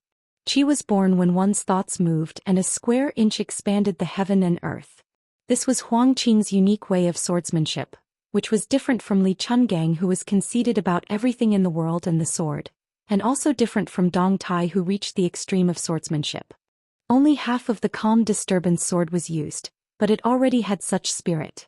It was very likely that Huang Qing had already touched the threshold of the land sword Immortal. Qi Xuanzhen of Mount Longhu once joked that Xianxia was just a bowing slave. Celestial phenomenon was just lowering their heads and begging. Only land immortals were considered sitting cross-legged. It meant that for celestials, comprehending Xianxia was just a bowing slave. Ascending to the celestial phenomenon realm was just a fluke and begging for a bit of heaven's secret. Only by becoming a land immortal could one be considered not bowing or lowering their heads. However, it was only sitting cross-legged between heaven and earth, which was still a bit shorter than the heavenly way. It was said that there was once an unknown master who went to the demon-slaying platform to ask Qi Xuanzhen, using his spear to attack his shield. He asked Qi Xuanzhen how he should deal with himself. It was said that great immortal Qi only smiled and replied, "Please allow me who is sitting cross-legged to stretch out my leg." He was indeed the reincarnation of ancestor Lu, who had once passed the heavenly gate but did not enter. At the same time, Qi Xuanzhen also said a strange prophecy that was shrouded in clouds and mist. Land immortals have differences in life and death, but there is no difference in superiority. No matter whether Huang Qing was standing or sitting, as long as he reached the sword immortal realm where he could use the power of heaven and earth, plus he was not in the three sects, he would have the qualification to be called invincible. Chapter 1304. Huang Qing opened his eyes and looked at the young man who was almost lying on the ground. There was some pity in his eyes. He felt sorry for the young man's talent, but there was also some obscure self-mockery. The Taiping order once said that where a poisonous snake appeared, there must be herbs. This was the natural law of all things in the world. The more a carp turned into a dragon, the more difficult it was to escape. 100 years ago, Lu Songtao was invincible in the world and sealed the mountain for a nameless wandering Taoist. Li Chuangong's swordsmanship was known to be on par with heaven. He opened the gate of heaven whenever he wanted, but he was restrained by Wang Xianji. In the end, Wang Xianji died in the hands of Su Fingnian. Huang Qing calmed his mind and collected his thoughts. In front of him, Su Longxiang had already been blasted into the huge pit by countless sword qis. In his field of vision, with the young man as the center, numerous yellow Jiao dragon sword qis rose from the ground like blooming flower buds. They continuously smashed onto the young man's back, not giving him a chance to catch his breath. After all, it was reasonable that the strength of the dragon and elephant could not defeat the grand atmosphere of heaven and earth. Although Huang Qing was a little regretful that the young man did not make him use all his strength, it was not easy for him to hold on for so long in a game of swordsmanship. Huang Qing did not want to kill Su Longxiang in this way. It was not that he was afraid of being hated by the young king of Beiliang in the future, but that Huang Qing was able to reach the great grandmaster realm of swordsmanship today, and he had a matching breadth of mind. Huang Qing reached out and pressed down on the calm storm, then suddenly pushed it back into the scabbard. Place the heaven's origin. At the same time, a terrifying sword qi as thick as the roots of a mountain fell from the sky. The sword qi exploded into the ground, just like a famous sword returning to its scabbard. The sword qi was so rich that it was exaggerated to the point of flowing water. It crazily overflowed from the big pit and flowed rapidly outside the big pit, soaking the yellow sand. Huang Qing sighed slightly in his heart and turned to return to Gusai state. The calm storm in his hand trembled slightly, and the amplitude was increasing. Huang Qing frowned and looked at the big pit again. He could not detect a trace of vitality, but because of this, the laughter squeezed out from the throat like a beast was particularly terrifying.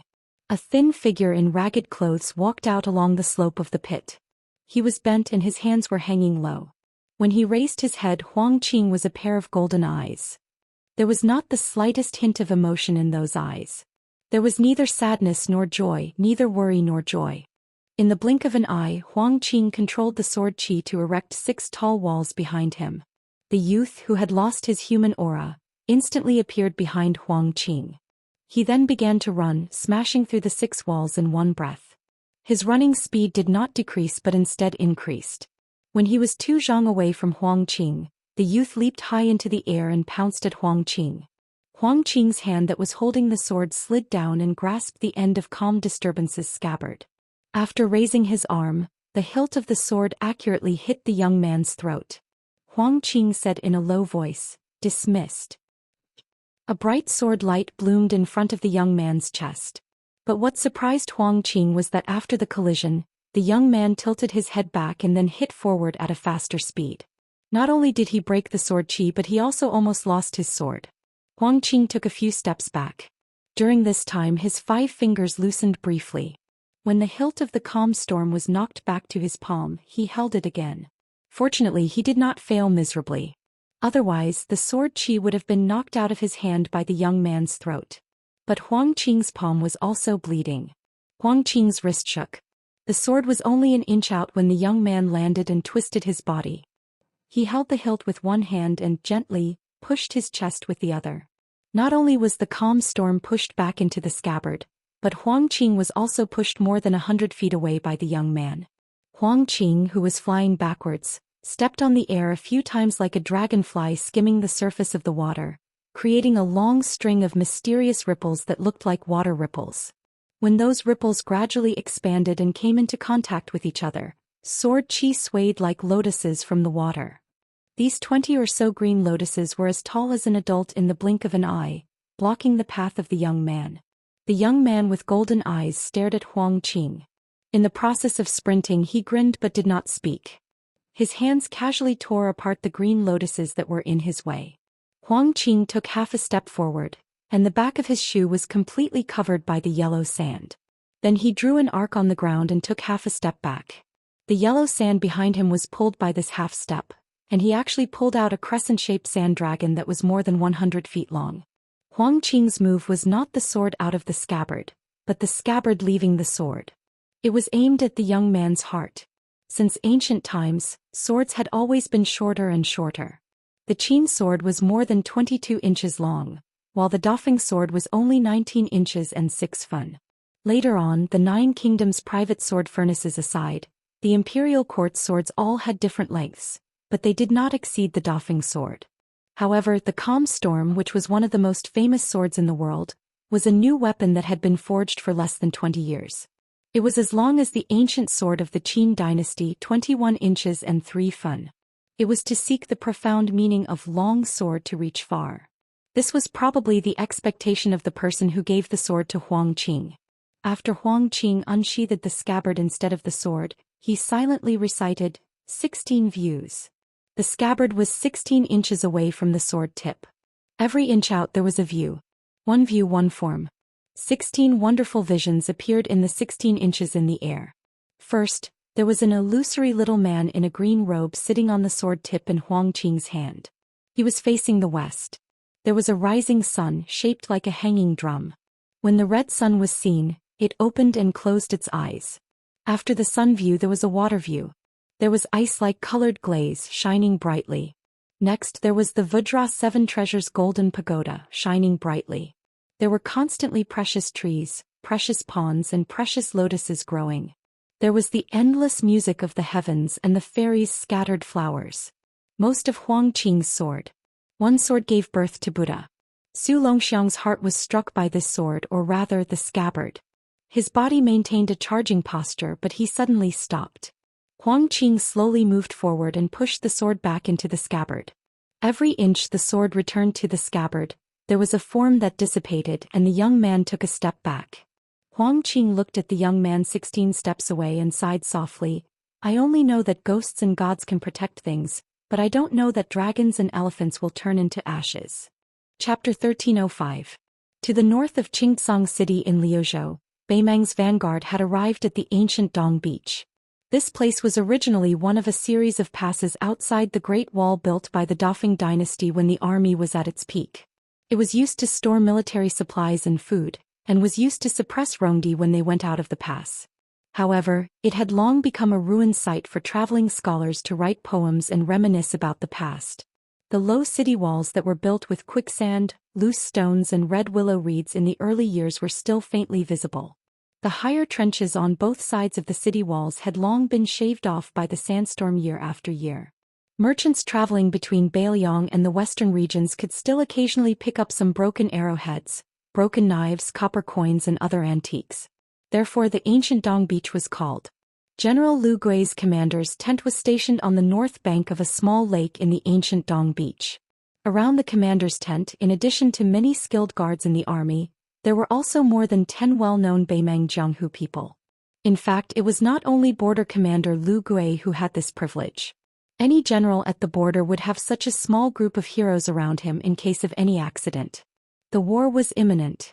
If a Beiliang martial arts grandmaster came to take the head of a general in the midst of tens of thousands of soldiers, it would not only make the Liang imperial court laugh at him, but also hurt the morale of the Beimang army.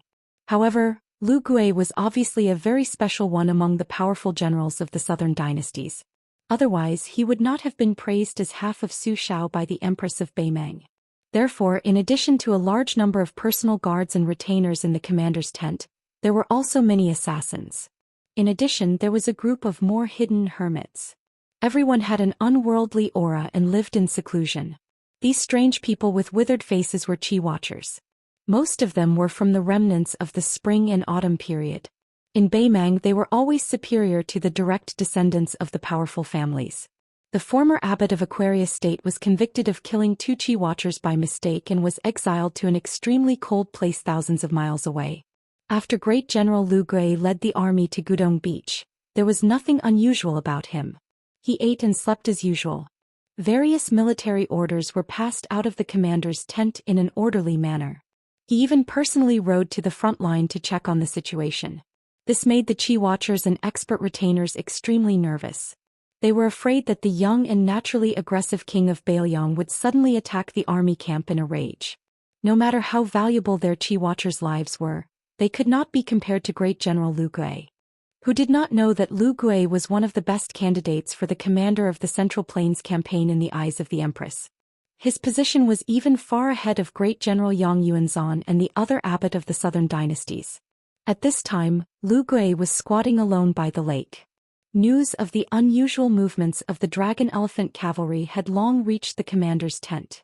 A few of his confidants had suggested that they use this opportunity to lead the army down south and flatten Qingtsong City, which did not have enough military strength. Lu Gui did not agree. Thinking of the bloodthirsty light that he was all too familiar with in the eyes of those young people, Lu Gui could not help but smile. It was good to be young. They did not even care about life and death. However, it was an old man like him who could lie down and enjoy a comfortable life who cherished his life more and more. However, Lu Gui, who had not yet reached the end of his life, cherished his life, but he was not afraid of losing or dying. However, he did not care about Liuzhou, much less a small Qingtsong city that did not affect the overall situation. Previously, Fatty Dong had been hiding and making a series of gaudy movements on the border that even his own people could not deceive. Now he had finally revealed some of his fangs. Even if he had been sent to Liuzhou and was destined to do some shady business that added icing on the cake, Lu Gui was not angry. After all, from the beginning, Lu Gui had his eyes set on a piece of fat meat that was even more tempting than the barren Beiliang. The Central Plains. Lu Gui muttered to himself, "When I was young, I read a line in a book. Riches and honor that do not return to one's hometown is like walking at night. The older I get, the deeper my feelings become." Lu Gui suddenly thought of something and laughed self-mockingly. Back then, when the emperor said that he was half Su Shao, it really had both advantages and disadvantages. The advantages were naturally that his reputation in the Southern Dynasty army had risen. As for the disadvantages, they were now beginning to show. He heard that the 30,000 dragon elephant cavalry did not even need their commander to say anything. They all spontaneously wanted to chop off their own heads and use them as urinals. Lu Gui subconsciously touched his neck. A few days ago, his old friend had sent him a letter. In the letter, he had ridiculed Yang Yuanzhan for being far less valuable than Great General Lu's head. Lu Gui heard a series of urgent shouts behind him. He stood up and turned around to see 3 people jogging over. One of them was the new commander of the Black Fox Shelter, the other was a master from the chess and sword music school, and the leader of the Qi Watchers under his command. The last one had a panicked expression. He quickly walked over and whispered, "Great General, we saw a Qi coming from the east. Its target is the commander's tent. If there are no big surprises, it should be the king of Beiliang himself. At the latest, it will take 3 incense sticks to burn." Lu Gui was stunned. He knew very well that Dongzhuo was about to make a big move in the northern regions of Yu and Liang. He smiled and asked, "Has the king of Beiliang gone mad?" Lin Fu said helplessly, "My dear Great General, look at the situation. Who cares if Su Fingyan's brain is flooded with water? Let's quickly set up a defensive line. This kind of top-notch martial arts grandmaster can break through a formation by himself. If he is determined to make a move on you, Great General, you really can't underestimate him."